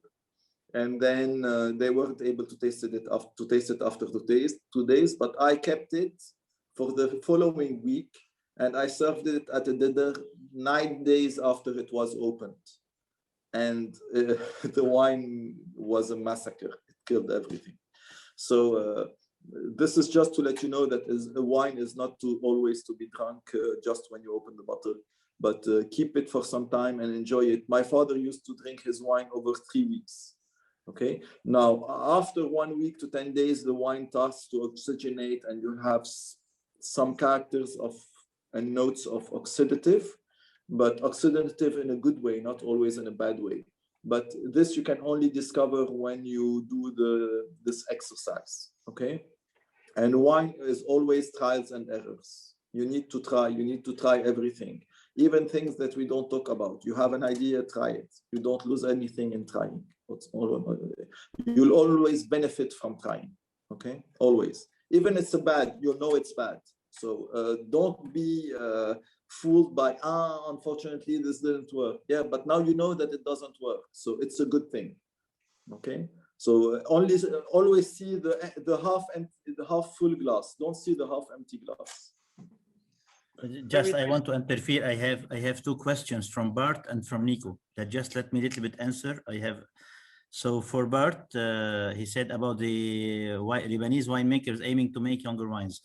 I don't know about Lebanese winemakers, but making young wines is easy in Lebanon because you have the concentration, you have the quality of the grapes, and you have the way to make good wines in a cheaper way, because when you want to put it in oak, you have to buy the oak, you have to put 700 euros for a barrel. So if you have the opportunity to make a great wine, put it in a bottle and send it to the whole world as a young wine, somebody will do it because it will, it's much more cost efficient. I do not know about the others, but we are not in this era. We are making young wines, but we are keeping the tradition to make wine that can be enjoyed after several years. This is my question. This is my answer to my friend Bart. And for Nico, what is the role of Brettanomyces and the fermentation? First of all, you have to know that Chateau Musar doesn't add anything for the wines, even not yeast. Chateau Musar is fermented by wild yeast. Why wild yeast? Because this is very easy. When you make to make unique wine from Lebanese soils, from Lebanese climate, you cannot add any yeast because the yeast will come from a French laboratory and everything will be ruined. Your pyramid of values will be ruined. So I do not want to make wine like everybody is telling me. I want to make a truthful wine, Lebanese wine. So the yeast will be always wild. So the Brettanomyces will not be in the fermentation. If there is any Brettanomyces, it will be in the oak where it can go for 1 year in aging. If you have a little bit of less sulfur, because we do not use a lot of sulfur. So this is something, but Brettanomyces was a part of the Serge Hochar made magic of making wine. So it was not the purpose. It is one elements of thousands of elements. We know that in the wine business, Brettanomyces have been in different parts, and now it's something seen a little bit awkward or not as simple as and not something with the quality. In Chateau Musar, everything have changes, like Gaston said, comes step by step, and you can notice in 2014 you do not feel that you do not feel this bread, but bread is not something done on purpose. It's something, if there is any bread in old years, it's something which was a part of the element of Chateau Musar making. It was not something done on it is something of a bigger picture, but now things are going smoothly, and you have seen that Chateau Musar now have also went into a little bit much more, or also complexity, more concentration, more depth, and this is also due to the climatic condition, which we have much more suns, much more heat and heat wave in Lebanon. Okay, I think it will be good to go to the next wine, the 2013. In the meanwhile, there's someone who is popping up, and I know he's a huge fan of Chateau Musar. He's coming from Hasselt to Waregem to buy his Chateau Musar, and he says he has a problem because if he opens a bottle, he says his wife won't leave it there for 4 weeks. I don't know if he's saying that she's drinking it or she's throwing it away, but I know the couple, so I think she's drinking it, so that's the good thing. He's answering for Gaston that keep it for 1 week. He meant that his wife will not let him for 4 weeks. So I'm going to answer this in a different way. He needs to buy a bigger size bottle. So this is why we did the magnums, and this is why we have now 3 liters and 6 liters. So he can have a lot of wine for him and for his wife to drink for 1 week. Exactly, and after Corona, we surely will come together with a lot of people to celebrate that we can get together. So a 6 liter bottle of Chateau Musar will be perfect, I think. Yeah, definitely. We did this. We started this 3 liter, 6 liter sizes 10 years ago. I think the first vintage for these sizes was 2010. And my father insisted a lot that we do them, and I was very reluctant because it meant that it was awkward to do because it doesn't fit on the automatic machines. It needed to be handled by hand. It needs special equipment, and so I was reluctant, but finally we did it, and I think it has some customers. It's not easy to serve, it's not easy to open, but some people like it, and for some couples who drink a lot, it might be a solution to keep the wine for 1 week.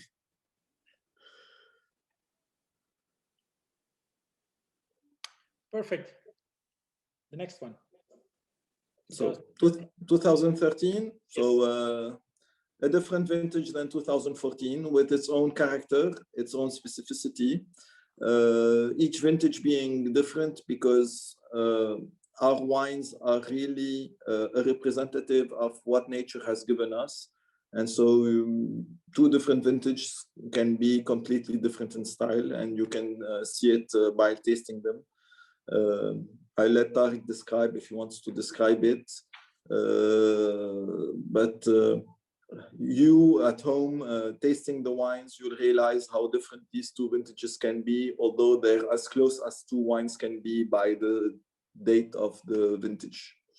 It's just show how magical nature is and how important nature can be in the effect it has on a wine. It is sometimes very puzzling. The results that we get can be sometimes astonishing, sometimes in a good way, sometimes in a less good way. We realized some years that we thought we had years that wouldn't be able to be cellared. And then by cellaring them, we realized that no, on the contrary, they were improving much more than what we expected. And sometimes we have some vintages that we produced that we did not bottle because we didn't think that they were up to our standards. And although this has happened sometimes for some vintages, we have other vintages which we were bottled and were never sold and were only sold 40 years later. So everything might happen, and we have realized that if you take a decision today, this decision can be changed the next year. And so finally, we've understood that we need to be very cautious with wines because our wines are living products. We don't kill them with technology. We don't kill them with sulfur. And so they're able to change to cope with a lot of things. They're able to adapt. They live their life. They evolve like we do. They age like we do. One day they can be very well tasted. One day because they're not happy or because there's a storm, a huge storm, or any event, the bottle does not drink well. It happens, and there's nothing we can do about it because our wines are left alive. This is their magic. This is why we like them, and this is what makes them puzzling. This is what makes them attractive, but also sometimes it shows that it also has its limits, but that's life. Life has its limits everywhere. If something is defining Chateau Musar is that they are making what nature gives, and that they don't want to make like a kind of uniformity in the wine. Okay, you have 3 grapes, which they use every year, but it could be dominant one or the other in taste and character. Correct me if I'm wrong, Gaston or Tarek, but the variation of styles makes it interesting. So I read in the book, which I'm going to send at the end, but this book that we talked about is that I read a story that a customer called at the beginning, a long time ago, a customer was calling that he said, this is confusing, Chateau Musar every year is a little bit different. And I cannot explain it to my customer. It's confusing. They want uniformity.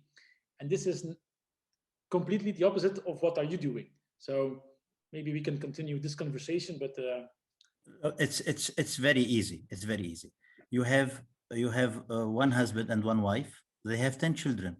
Do you think their children are the same? They are completely different. They are coming from the same people, and this is the same thing.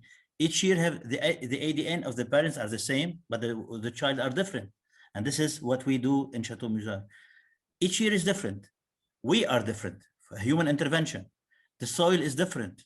Climatic condition is different. Everything is different. So we cannot make a similar wine. People who make similar wine into the wine are making like chocolate, Mars or galaxy. This is not my aim. My only aim in life is to be very truthful. I had in Vivino, I always watch Vivino for my people who taste wine. I have one person who said one word, I went crazy because he understands everything about Chateau Musar. He tasted about the Chateau Musar 2012, and he said one word, it is an honest wine. You do not put honest in a tasting. When he said it's an honest wine, I think this guy understands everything. I want to be honest. I want to be truthful to the people when they taste wine. I do not aim to make the same taste. If I want to make the same taste, I will be playing with the nature balance. And the best balance I do is worse than the worst balance done by nature.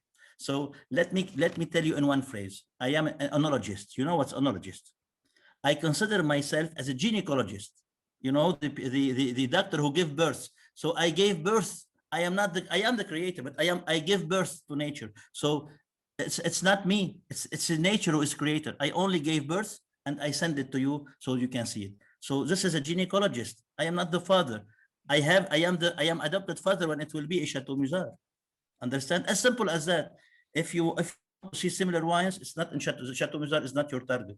You have to be truthful and honest wines, and this is what we aim to do. And 2014, and I want you to do. I have put notes a little bit. I went since 1992. I always noticed one thing. Even we didn't speak with Gaston about it, but this is what I always in pair years. You have much more creamy taste, much more sweeter style, and in unpair years, unbelievable. You have a little bit more dryness. You have less, and this rule applied to 2014. Unbelievable. 93. The only one exception was the 95, which was a great year. But this year was we went a little bit crazy.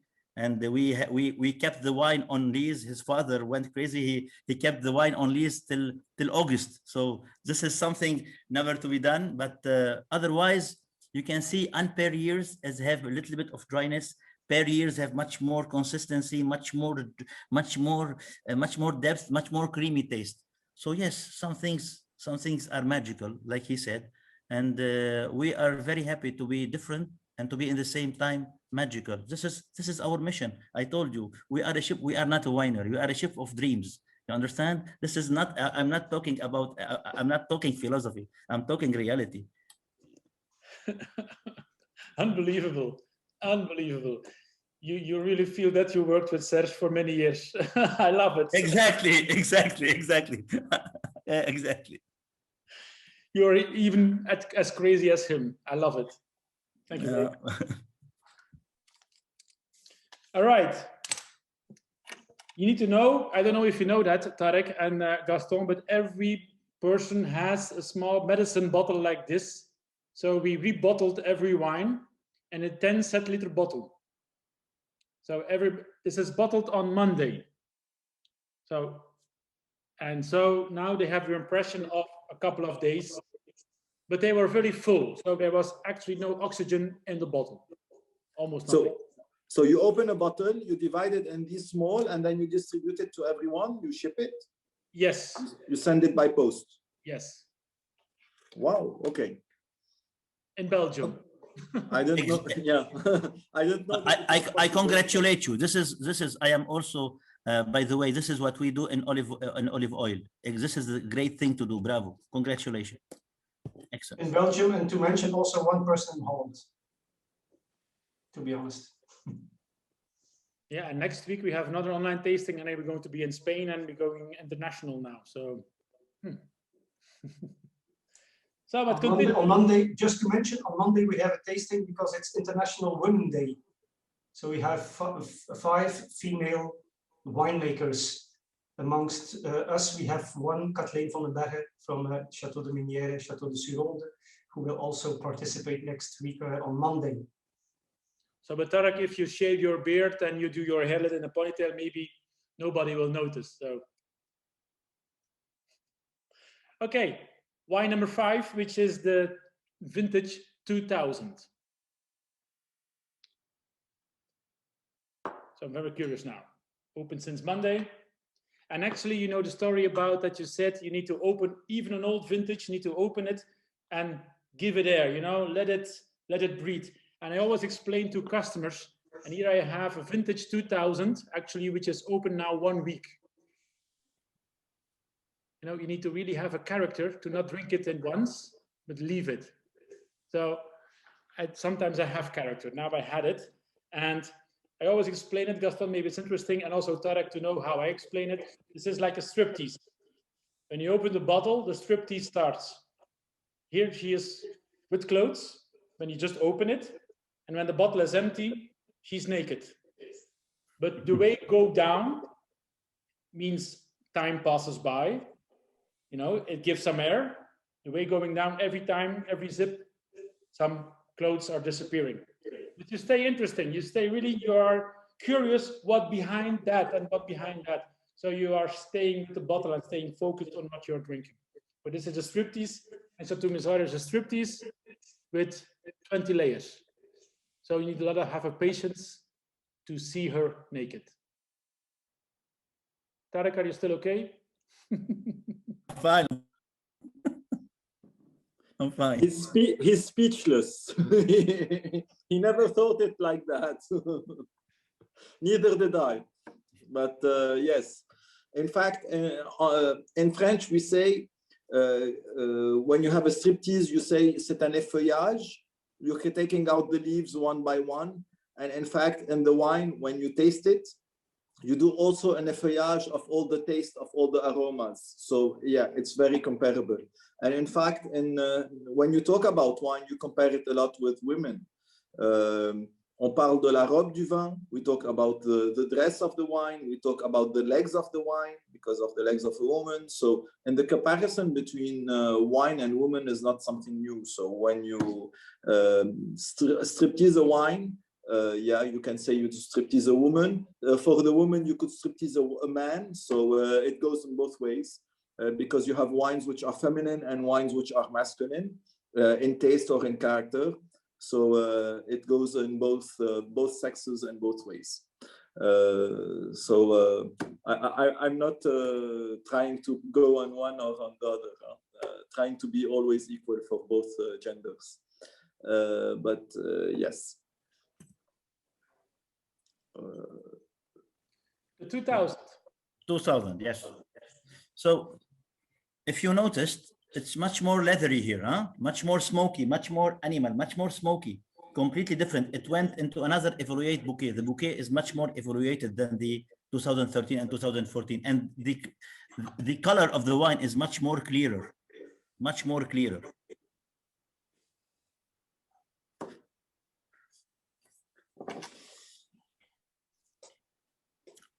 You have now less concentration, more silkiness, more elegance. The wine have settled down, and it makes you feel as if a very thin layer of taste. In the same time, big but very elegant. Doesn't leave any astringency in your taste. It makes you. It gives you let me say the characteristic of the Senso. In 2000, you can see that the Senso is a dominant grape because in the grapes, when you have Carignan or Cabernet Sauvignon dominant, you can feel the concentration, you can feel the deep of the color. Here, it's much more elegance, much more silkiness, where the grapes like Senso that go into the clearer grapes have the dominance of the wine. So very silky, very elegant, very powerful in the same time. In general, elegance and silkiness will go like the Pinot will go in a small slide. It will give a hint of that. Here, no, it's big in the mouth but silky, which are very two different characteristics in wine, which is this is what makes it great. And always people say that this is the 2000. What do you think? Open the bottle and wait. For me, as a winemaker, I always want to discover. When I open my bottle of wine, of course, I will keep it to rest, but I want to taste. I want to taste something that nobody have tasted. I want to taste this aroma and this bouquet that have been kept in the cellar, because a bad in the bottle, bad or good aroma is not a question of what is it, because the first aroma in life, you know what was the first form of life on the earth? It was sulfur bacteria. It was very bad.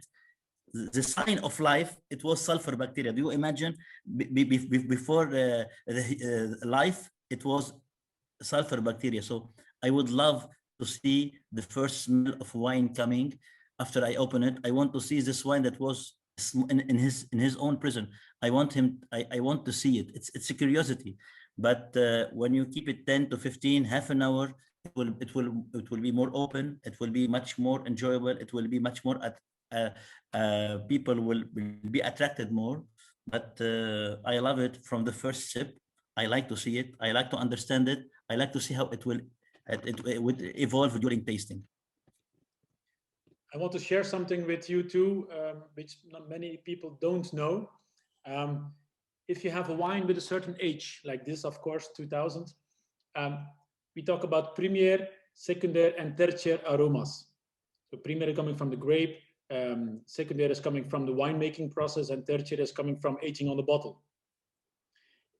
There is a method to really have these three layers separately to experience it. I think it was from a winemaker from North America. He taught me. But if you blow your air in the glass like this, all the aromas going out, and the first aroma is going to fill is the premier aromas. Then you wait 1 or 2 seconds, and then after you have the secondary aromas. Wait a little bit, and then you have the tertiary aromas. And really, you feel, or you're going to sense 3 different layers. You should try that.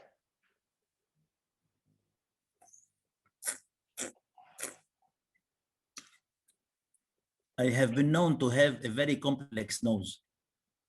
So in this tasting, the difference in the difference in the taste and the difference in the wine, I can see it in my mouth. When I smell, my first smell here is much more complexity. It's a little bit of animal, leather, smokiness. But when it goes into your taste, when it goes into the complexity of the taste, you will see the difference between the fruit, the aromas of leather, and you have see also the spices. This is in my mouth, I can see the difference. But when I taste, it's the evolution. Your nose cannot separate the stages of aromas or the bouquet, because it's bouquet. It is aroma of fruit, aroma of fermentation, aroma of the wine, and you join together. That's why they call it bouquet. The difference and how to make your wine naked, I cannot make it on my smell. I cannot make it in my mouth. Okay, so here I can see the fruit and at the same time the leather and the animal. You have to be a good practice, and you have to have a long experience, and you have to have the passion to discover and to make the comparison in your head what this taste means. Okay, so one of my methods, whenever I go take the wine in my mouth, I make oxygen out of my nose. I enhance the flavor in my mouth so I can desiccate them. I can see them. This is so instead of drinking wine and swallow it, I keep it in my mouth, I swallow it, but I do not make oxygen out of my mouth. I make it out of my nose, so it will enhance your taste.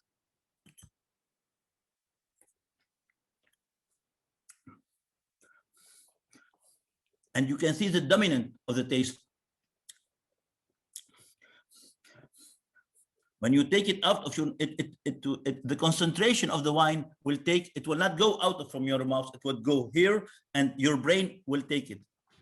So this is Serge's way of taste wine, and I completely adopted because it's a great style. It's a great style, and it makes me see and desiccate the wine here in my mouth.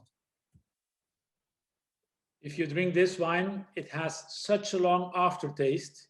You can walk a block around and come back, and you still have the taste of the wine in your mouth. That's really incredible. Wow. Very good, very nice. Someone is asking the question, what's the aging of the 2000s?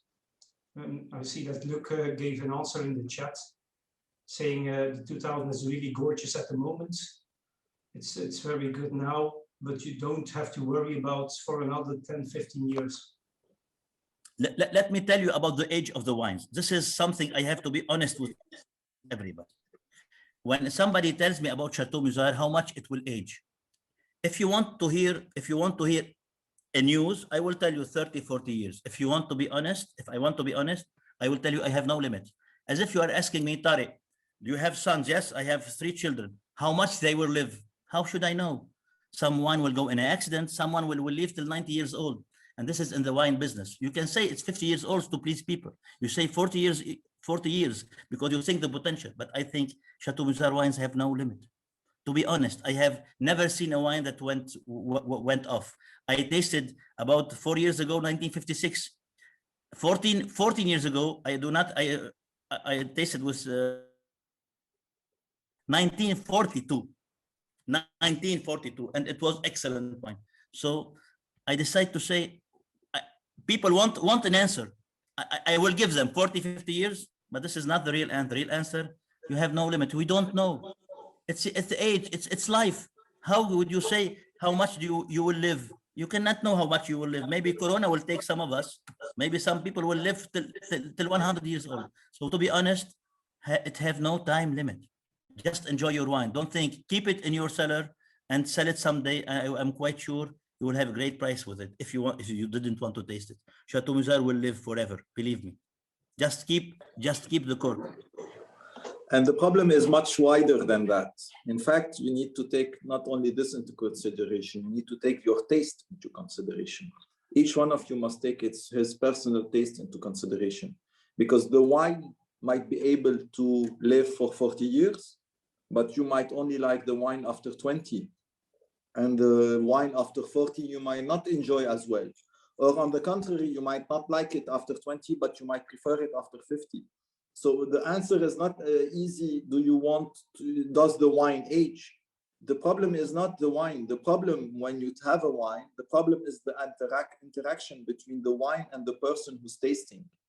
And so the wine can be very good, but if you don't like it, it's useless. You can have a wine which is not so good, but if you like it, that's what is important. So in fact, a wine can be very good for someone and not very good for someone else, or better for someone or better for someone else. And it's the interaction which makes the thing enjoyable.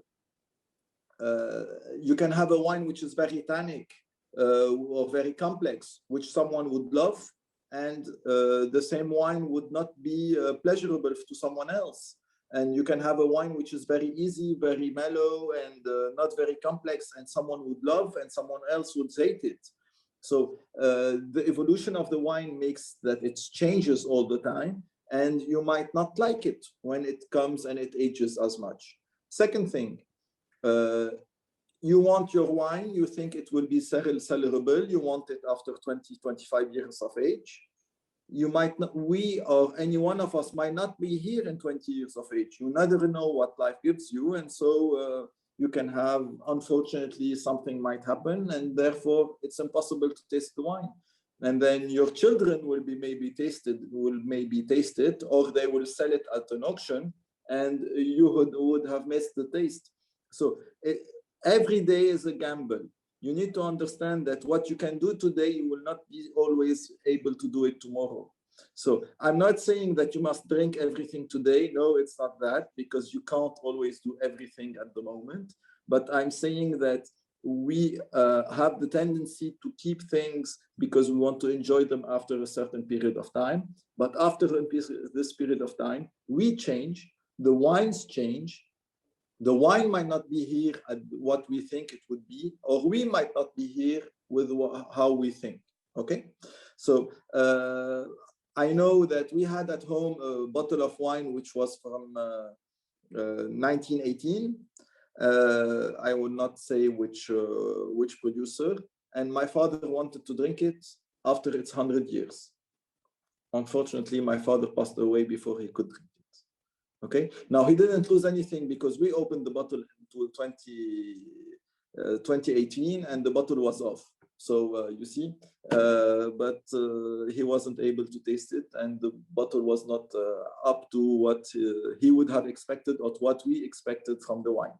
But it's just to say that experiences in life sometimes are sad, sometimes are very pleasurable, but we need to be conscious enough that you plan for something and life is always surprises. Okay, it's not very nice, but we've learned in our country, Lebanon, to always have surprises. We've had 18 months now of social crisis, financial crisis, banking crisis, political crisis. And we live with this every day, and every day it's a challenge. And we never know what will happen tomorrow. The day before yesterday, all the roads were blocked because of burning tires. Yesterday, there was nothing. Tonight, again, all the roads are blocked because of also burning tires, because people are complaining. You see, I don't know if I'm going to be able to go to the winery tomorrow. We're not sure we're going to be able to send containers so that you can have wine in a month. We're not sure we can do anything any day. Okay, so it's not like this that you live in Europe. Since World War II, you never had wars, you've never had difficult periods in the sense like revolutions or different political unrests. I know you've had 12, 15 months without government, but it's not the same thing. The future is something unknown. Okay, so we plan, but what we plan might not come out. So what I'm trying to make you understand is I'm not trying to be negative. What I'm trying to do is I'm trying to use wine to try to make you understand and open your mind to a different dimension of things. Okay, it's not always easy to understand. It's not always easy to grab, but that's life. It's much more complex than what we can imagine. And wine is the same thing. Wine evolves. It always creates components and it lives. And you have thousands of components in a wine. You will never taste all of them, but it's always a discovery. And that's what living wine is about. It's a discovery. Musar for president. Very good. It's a very good silence afterwards, because it's something that is really true. I just will do a little translation of what you said, but I won't. It won't be correct, I think, because you mentioned it in a perfect way. Maar gewoon als het even vertaald moet worden, dan zegt Gaston eigenlijk van ja, enjoy the moment. De wijn verandert, de wijn evolueert, wij evolueren. Het moment is ook iedere keer anders. Dus just enjoy the moment. Geniet van het moment. En geniet van alles wat je hebt, alles rondom u. Maar geniet vooral van de wijn op ieder moment dat je hem kunt drinken. Ja, voordat ik begin te wenen natuurlijk, zullen we beter toch een glaasje witte wijn drinken. Maar we worden emotioneel op een bepaald moment. So, before we're getting emotional, let's continue with the last wine. And a lot of people are very curious how this white wine will survive after these marvelous, incredibly good red wines. Well, it's easy because they have a certain acidity and they have a complexity, and they overcome everything. My father used to say, my first wines are my white wines, not my red wines. Although Chateau Musar has always been famous around the world for the reds, because we produced much more reds than whites, and we started exporting with the reds. The white wines are usually more complex. They have the same ability to age, they have the same ability to live, the same ability to develop aromas, complexity, and they can be drunk also for 1 week, for 2 weeks. It's the same thing. They can be drunk on their own because they are food. They don't need any food with them. They are food in themselves. They can be matched with a certain meal. You want the meal, we can talk about pairings. Let it be with red wines or white wines. So they are at the same time wines which can overcome everything, and at the same time they're very, very, very difficult to taste.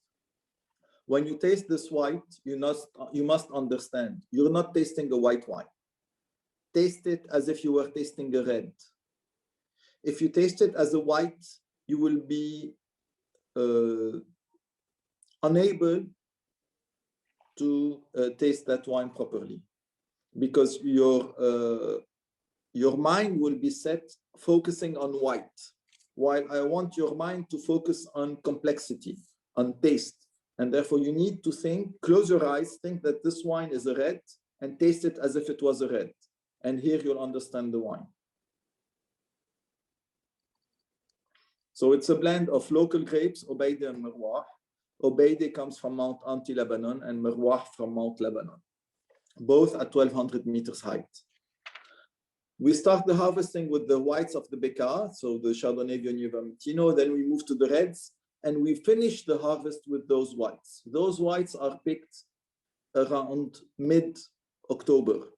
They ferment in oak, age in oak 9 months, then we blend, we bottle, and we keep them in the cellars also 6-7 years before release, like the reds.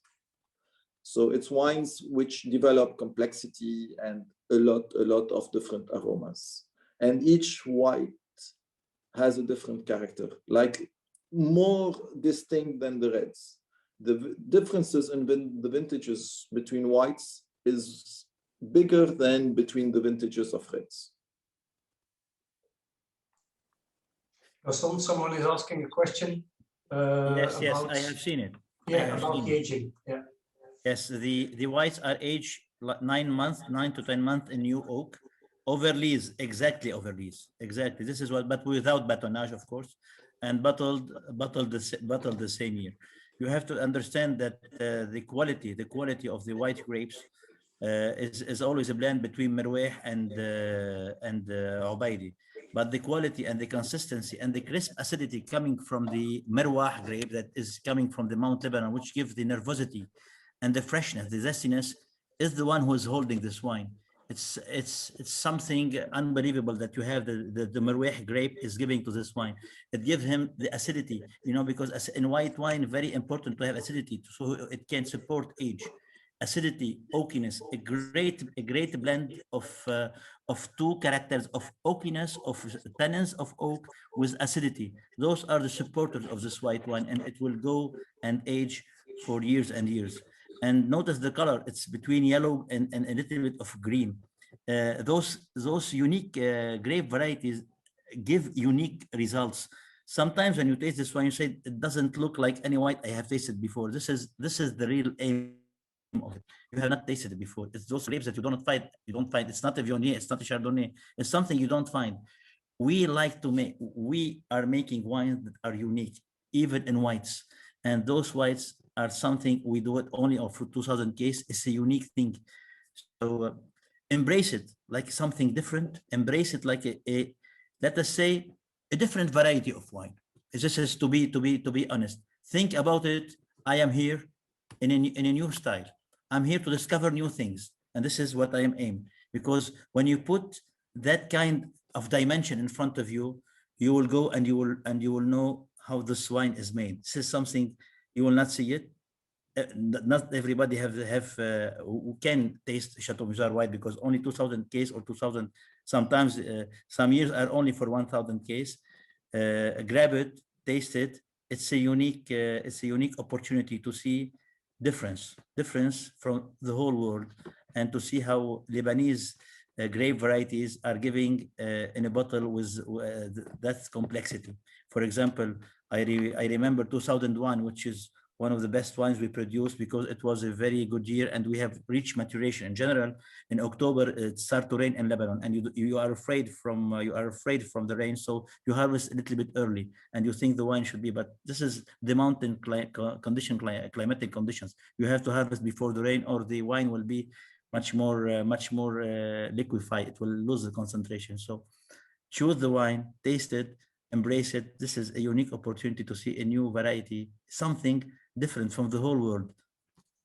I will never forget that I had a tasting with Serge. I think it was Pro Wine or another fair, that he under the counter he had a very old white one. At that moment, it was 35 years old.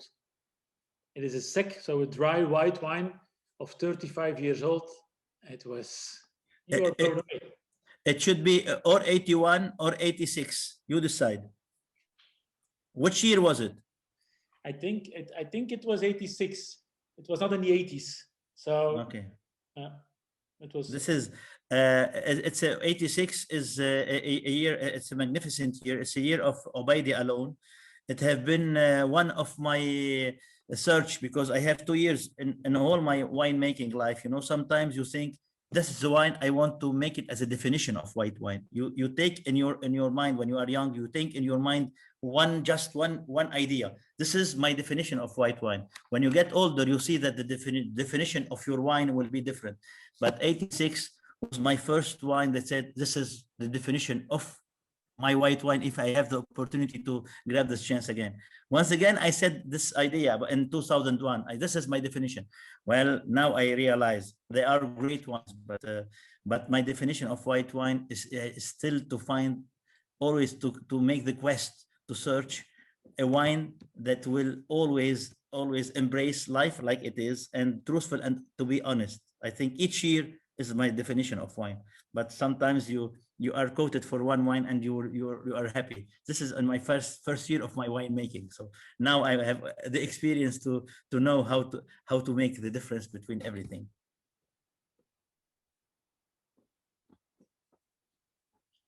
Yeah, and then we come to a moment that every wine is tasted. This is also. And you can. I have a question. Yes, we make it even white wine, but we didn't export it. It was just for the Lebanese market. But I think we are going to send some white wine to Europe, and I think Gaston will have a little bit of comment about this, and you will have the 2011.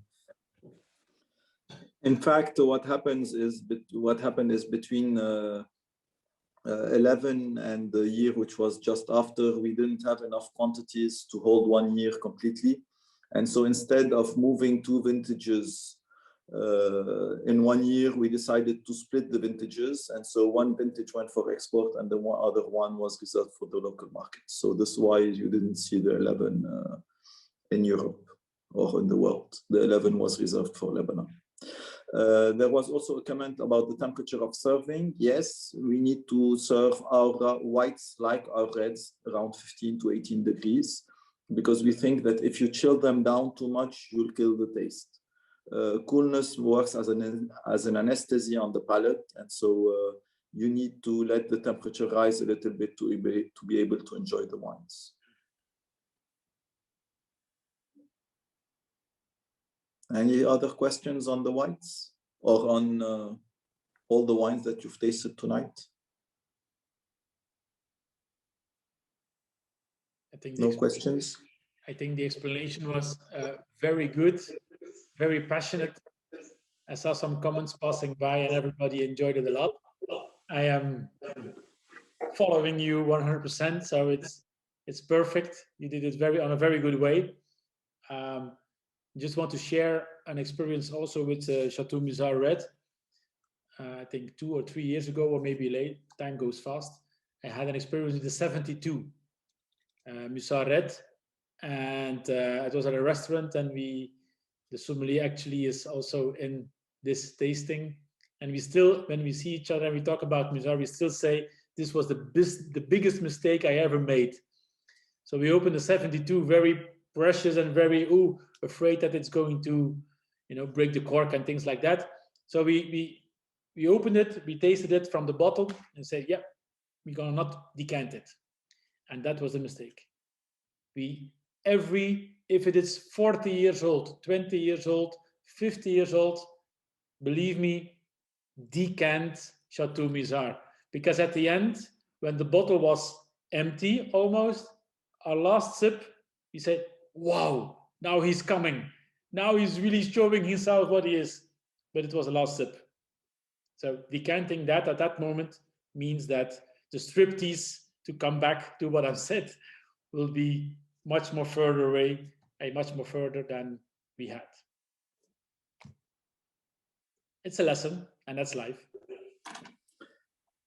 Well, always decant a Musar. Never be afraid that the wine dies. And in fact, it depends how you want to drink it. If you want to drink it in 2-3 hours, you need to decant it, depending on the age, half an hour, 2, 3, 4 hours ahead.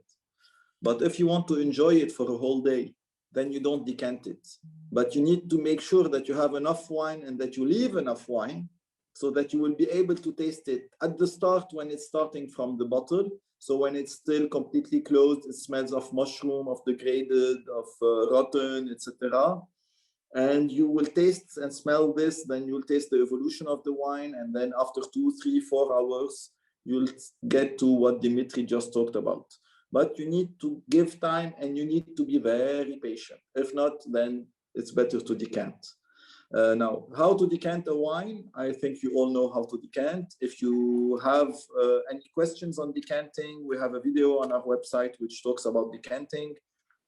And you have issues in opening bottles with issues with corks, H corks. We also have a video which will show you how to open a bottle of wine with a normal corkscrew or with kongs or with both. Depending on the age of the wine, you would have probably to choose a different method or a different tool.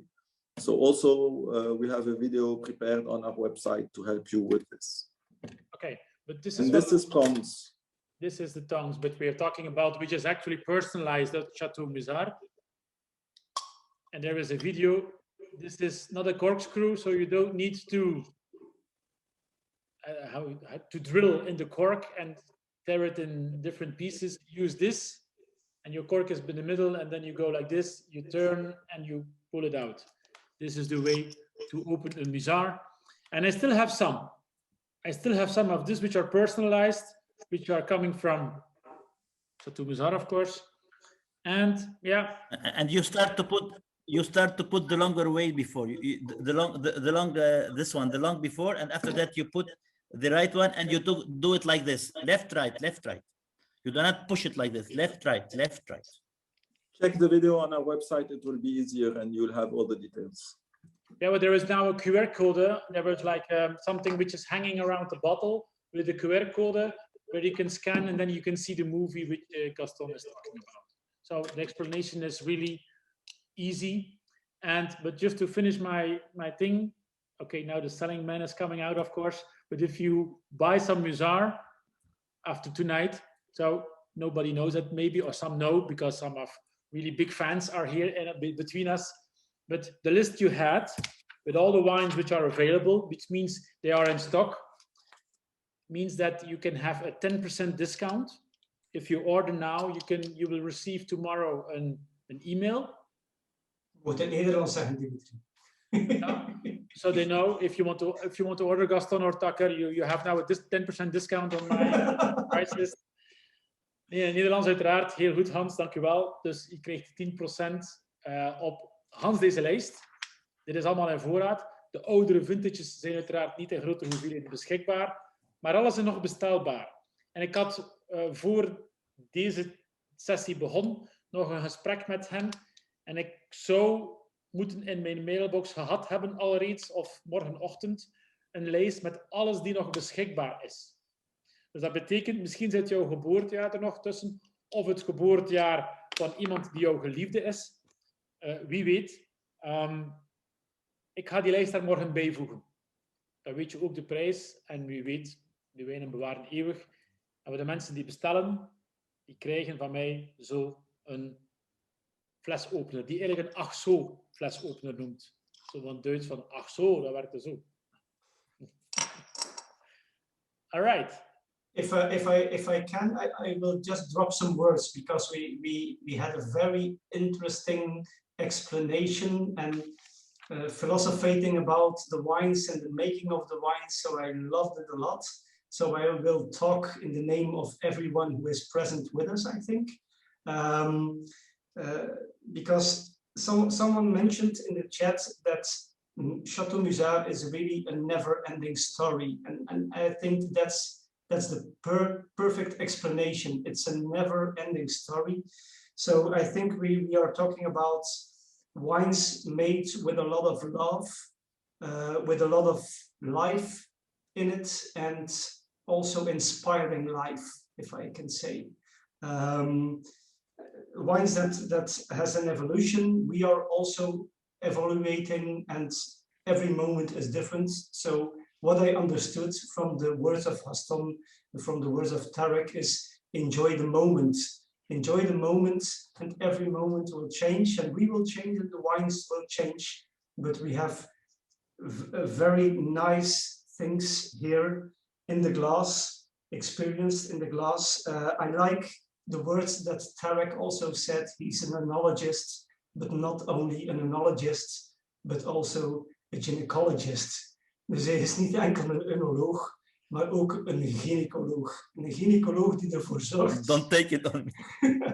Een gynaecoloog die ervoor zorgt dat er zo'n mooie wijnen geboren kunnen worden en die het met ons allemaal deelt. So it's perfect the way you guys explained and talked about your wines. I think we can all say that we experienced this evening the potential of your wines, and we only enjoyed 6 glasses of different wines, and you have such a nice portfolio of wines, of all the years of wines. So in my words and in my name, and also in the name of Dimitri, I'm sure he will also mention some words. A big thank you for being between us and having the explanation of what you are doing and what your wines are, but to share your passion, in fact. So thanks a lot. Yeah, Gaston, please. No, I just wanted to say thank you all for attending. Thank you, Hans, for translating and for participating and orientating. Thank you, Dimitri, also. And thank you, Luc, for all the work in Belgium. That's all I wanted to say. We are very proud that we organized this. Thank you very much for being present. Thank you very much for sharing the passion. This is what we're doing every day, what you're doing every day. And having 60 people around us is showing that we are on the same wave, you know, we are on the same planet. I don't know which planet we are, but we are on a very nice planet. I want to stay here. And it's almost feel like a pity that we need to say goodbye because I want to stay, you know.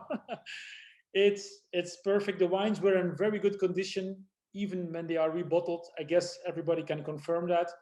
But I had the same bottles like you had, and I am the most luckiest man in the world for the moment. So I'm going to close my doors now, and I'm in the office still, but enjoying the moment. Gewoon even vermelden, alles is opgenomen vanavond. Dus ik ga jullie morgen allemaal een mail sturen met nog wat extra informatie. Maar ik ga dus ook in de mail de link zetten die verwijst naar het naar het filmpje. Dus je kunt alles nadien nog eens bekijken of eventueel nadien nog een keer opnieuw een tasting doen en het filmpje bekijken. Dus sowieso morgen krijgen jullie van mij allemaal de mail met de nodige informatie. Gaston, do you still have Chateau Musar 6 liter of 2011? I have to check. I can check tomorrow and I'll answer you. Because I had only one, he just sold. I have to check if there is some. Jane can answer if they have some in the UK, from the UK operation, from the UK company, and then if not, then I have to check here if we have some in Beirut. And the big bottles, so the 2010 was the first time you made 3 liters and 6 liters?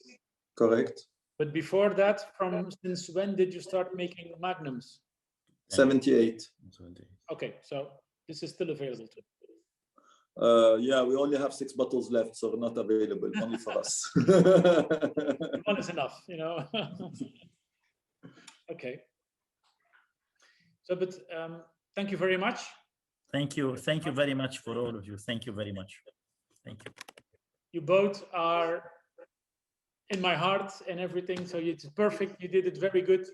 The passion is what we love to see, and to share this kind of stories is amazing. Thank you very much. Thank you. Thank you. Thank you, Dimitri. I will just tell anyone the cafe is still open. So normally now the tasting is done. Dus de tasting is normaal nu gedaan. But we always stay in the cafe, let's say, for a little chat. People who want to stay, have a little chat, say what you want to say. You can still ask questions through the chat. So do what you want to do, but you can stay as we are in a pub. We're not in a pub, but it's close by, so that's good. Someone is ordering 2 duvels, that's Belgian beer. We don't have it, sorry. I'm going to leave you. Thank you. Bye-bye, everyone. Thank you very much, Gaston. Hope to see you soon. Thank you. See you soon. After COVID. Of course.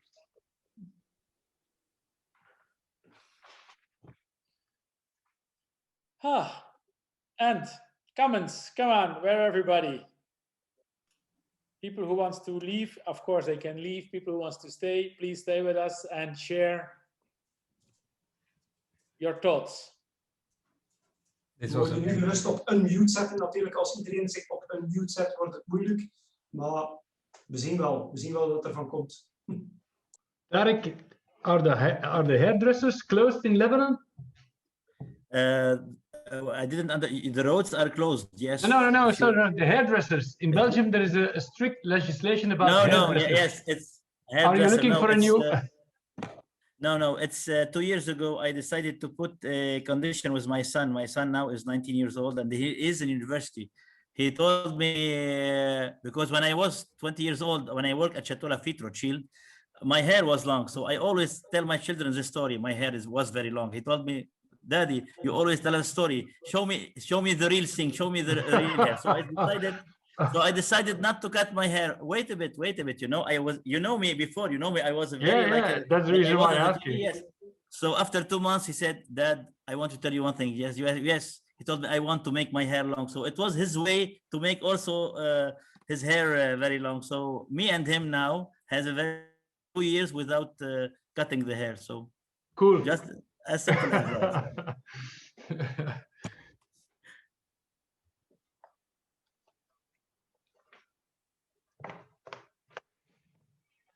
Just I want to give you an information before I leave because I cannot, there is some people here. I want, if somebody, I have a question.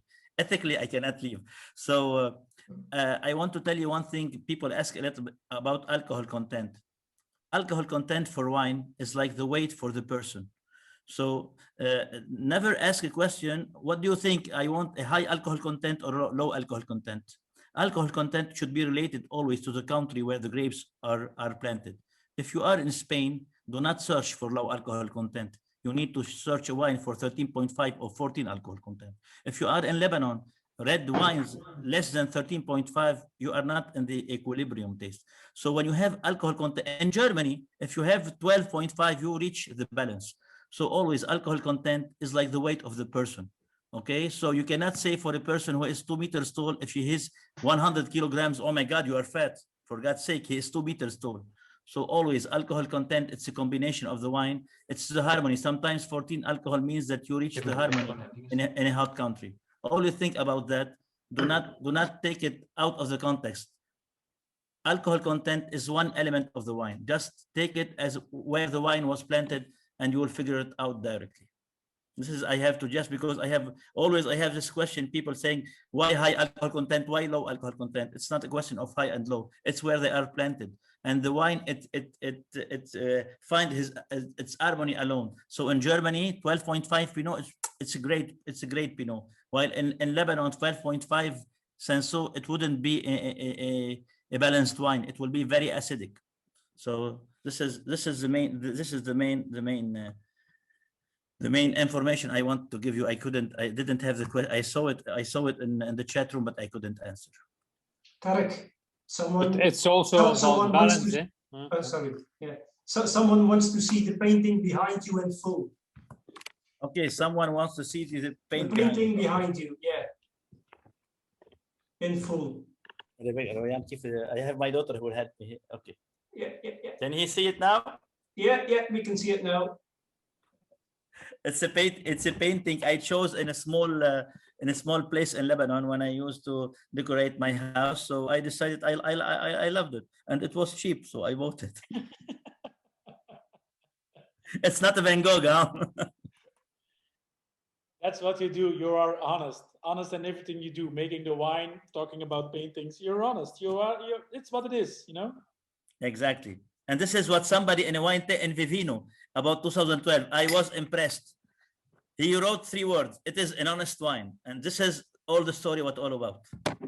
I really, you do not use honest in a wine tasting. It's not worth it to taste yet to use. I never use it, but I guess I will use it now too. I like it. Tarek, someone is asking, how long did you work in La Fruit Rothschild? I worked about, I started in June 1990. I finished in December 1990. I made the viticulture part. I am a student of INSAM Montpellier. So I joined in 27 January 1990. I left on the 1st of December. Because you were kicked out, or because you had enough? No, because I finished. This was the stage of my life. They asked me to join them. They asked me to join them to Chile, to go to Chile, because they have bought, in that year they bought a winery in Chile. And they told me, Tarek, you speak Spanish, you speak English, you speak French, and I think you should go to Chile. I told them, no, I'm going home. I didn't go with Chateau Lafite. I went home and I worked with Chateau Musar. I started in 15 September 1991. I couldn't look, maybe it would be crazy, but I cannot leave my country, as simple as that. People would not understand what I did, but I cannot leave my country. Maybe my kids will leave, but I will not. Is that typical for your generation, or is it typical for you? No, it's not typical. No. It's typical for me. I think I am. We are 5 million people, and the humanity is 7 billion. I don't think it's a coincidence that I have been chosen from those 5 million to be born in Lebanon. Why should I leave? I have this characteristic, this low percentage to be in a country. Why should I leave it? And for whom should I leave it? So I decided to stay. This is where my birth, this is where my memories are. This is where my life are. I have this, what you call this appartenance. I have this something to feel. I need to be with someone. I need to be you understand, in a place where I feel I belong to. And this is where I belong. I love to travel. I love to see other culture, but I belong here. This is my hometown. Like I belong to Chateau Musar. Sometimes I confuse myself with Chateau Musar. Chateau Musar is me and I am Chateau Musar. This is where you have the passion. This is where you can succeed in your work. Otherwise, you'll feel it's work. It's not work. People think I'm working. I'm not working. Yeah, that's what we say at Start2Taste too, eh? Hans? Definitely. On Monday, I will be working for 3 years with Dimitri. It looks like one day, so that's a good sign. Yeah. Okay, I have to leave now because my children needs me a little bit. I want to help them in their homework. Take care, guys. Thank you for this extraordinary tasting. Thank you for being there. And this is my first Zoom wine tasting. It was a very, very good experience. Thank you for making this experience very, very good. Thank you very much for everybody who is still there. Thank you. Thank you. Tarek, hope to see you soon in real life. Thank you very much. You did a very good job. Hope. Thank you very much. Bye-bye. Bye-bye. Bye-bye. Take care. Wie zijn hier nog? Oh, mijn Benneke. Tof. Is er nog wijn in het glas? Wat een passie, die man. Zalig, hè? Ongelooflijk. Zalig. Dat is een bom energie, een bom passie. En dat, je wil dat het nog uren doorgaat. Het is... je mist hem nu al. Hij is nog maar net weg. Zo, dat is fantastisch, hè? We hebben nooit Filip hier aanwezig, denk ik. Ja, inderdaad. En nog een gezelschap van 7 andere mensen. We hebben een wijnclubje in Gent. In 2016 een trip gedaan naar Libanon. Waarvan dat je hier, ik weet niet of je het kunt zien. Wacht, Zoom natuurlijk heeft een beperking. Hè? Je achtergrond. Ja, maar die achtergrond is een beetje moeilijk. Ja, het is moeilijk inderdaad. De achtergrond is trouwens Kefraya. Dat is een van de domeinen van Kefraya. Swat, Ja. even terug naar Musar. Dus we hadden een professionele fotograaf, of we hebben die nog altijd eigenlijk in onze club. En die man die is eigenlijk altijd te laat voor de tasting. Altijd. Die is altijd foto's aan het trekken. Die hoort nooit iets van het verhaal. Hetzelfde eigenlijk met Musar. We zijn daar ontvangen geweest door Tarek. En we hebben daar een rondleiding gekregen. De gast had echt 3 uur voor ons uitgetrokken. En de fotograaf was inderdaad constant bezig in alle mogelijke hoeken foto's aan het trekken. Ik zal ze bij gelegenheid zal ik eens een paar bezorgen. Van Musar, van het Fort Knox van Chateau Musar. En op een bepaald moment zei Tarek, die kwam dan toch regelmatig eens een keer proeven. En Tarek had zoveel respect gekregen met de fotograaf, dat hij zei nu, op een bepaald moment, komt jij eens een keer naar hier. En dan heeft hij gevraagd aan een van die gasten om een witte Musar. Philippe zal weten welk jaar. Ik denk 86, maar ik weet niet zeker. Dus we zijn in 2016 geweest. Volgens mij was 78. van 78. Een witte Musar van 78. En hij gaf die fles en de fotograaf mocht die uit de fles opdrinken. Dus een van de grootste eerbewijzen dat je iemand kunt doen eigenlijk. Dat was, ik heb het ook gedocumenteerd. Het is een schitterend moment. Dat is voor nooit te vergeten. Dat is Tarek Zakker. Dus chapeau dat je dat hebt kunnen strikken, want dat is echt een geniale wijnmaker. Ja. En je is ook... die Serge, ik weet niet of je dan het geluk had van Serge te ontmoeten. Maar Serge is zo... Dat is niet normaal. Hè. Die mens... Je ziet die mens 1 keer en je vergeet die nooit meer voor de rest van je leven. Dat is zo begeesterend. Dat gaat zo diep. Ik heb Serge niet ontmoet. Ik heb mijn thesis als sommelier geschreven over Libanon. En ik heb heel veel, meer dan met de familie Hochar, met Michael Kerm gesproken. Ik weet niet of je die kent, Michael Kerm. Dus hij heeft het eerste boek was Wines of Libanon. En op basis daarvan heb ik eigenlijk ook mijn thesis geschreven. En in functie daarvan een paar keer naar Ginder geweest en dan met die mannen kennis leren maken. Maar Michael Kerm is eigenlijk ook een kerel die je een keer in het vizier zou moeten pakken. Ik kan hem zeker introduceren. Ja, in oktober is een film uitgekomen trouwens, vorig jaar.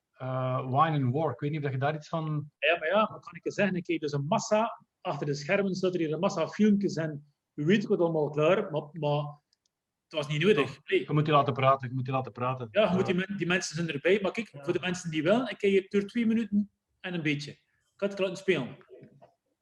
Als die Wine and War, dat is de pre-movie, of hoe noem je dat, een trailer. Ja. Voilà, kijk, dat is hem. Een play doen natuurlijk.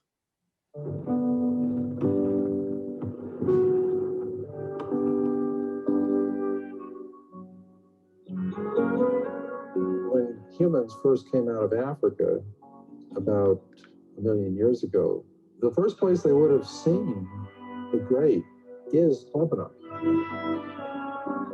We know that according to some mythology, according to some legend, that Bacchus was the god of wine. In order for something to be great, it had to have life in it. It didn't have to necessarily taste good or taste bad. It was beyond that. It was about, was this made with love? Was this made with life? Does it still contain life? Does it inspire you to life? There is no stronger wine than a wine made in a region where there is war.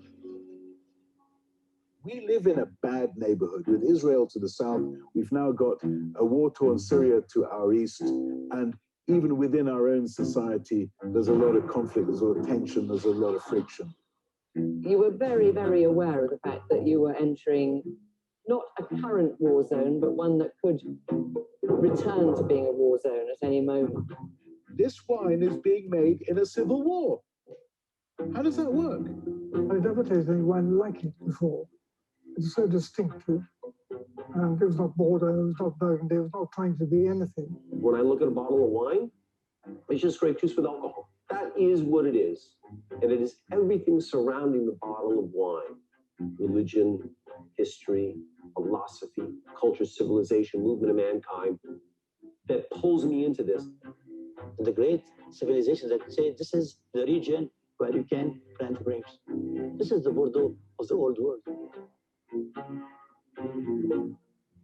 Refugees. We are not refugees.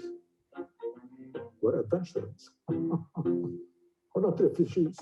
All of this was about this sense of livingness as opposed to being shut down and checked out.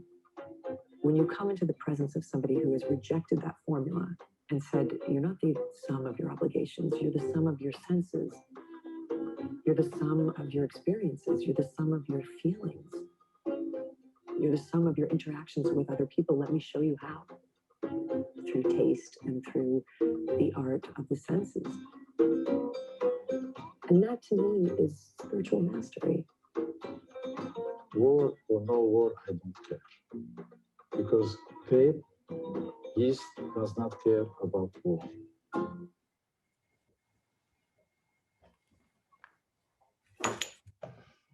Zalig, hè? Dat was dus laatste, was dus Serge Hochar die overleden is, die het laatste zinnen zei.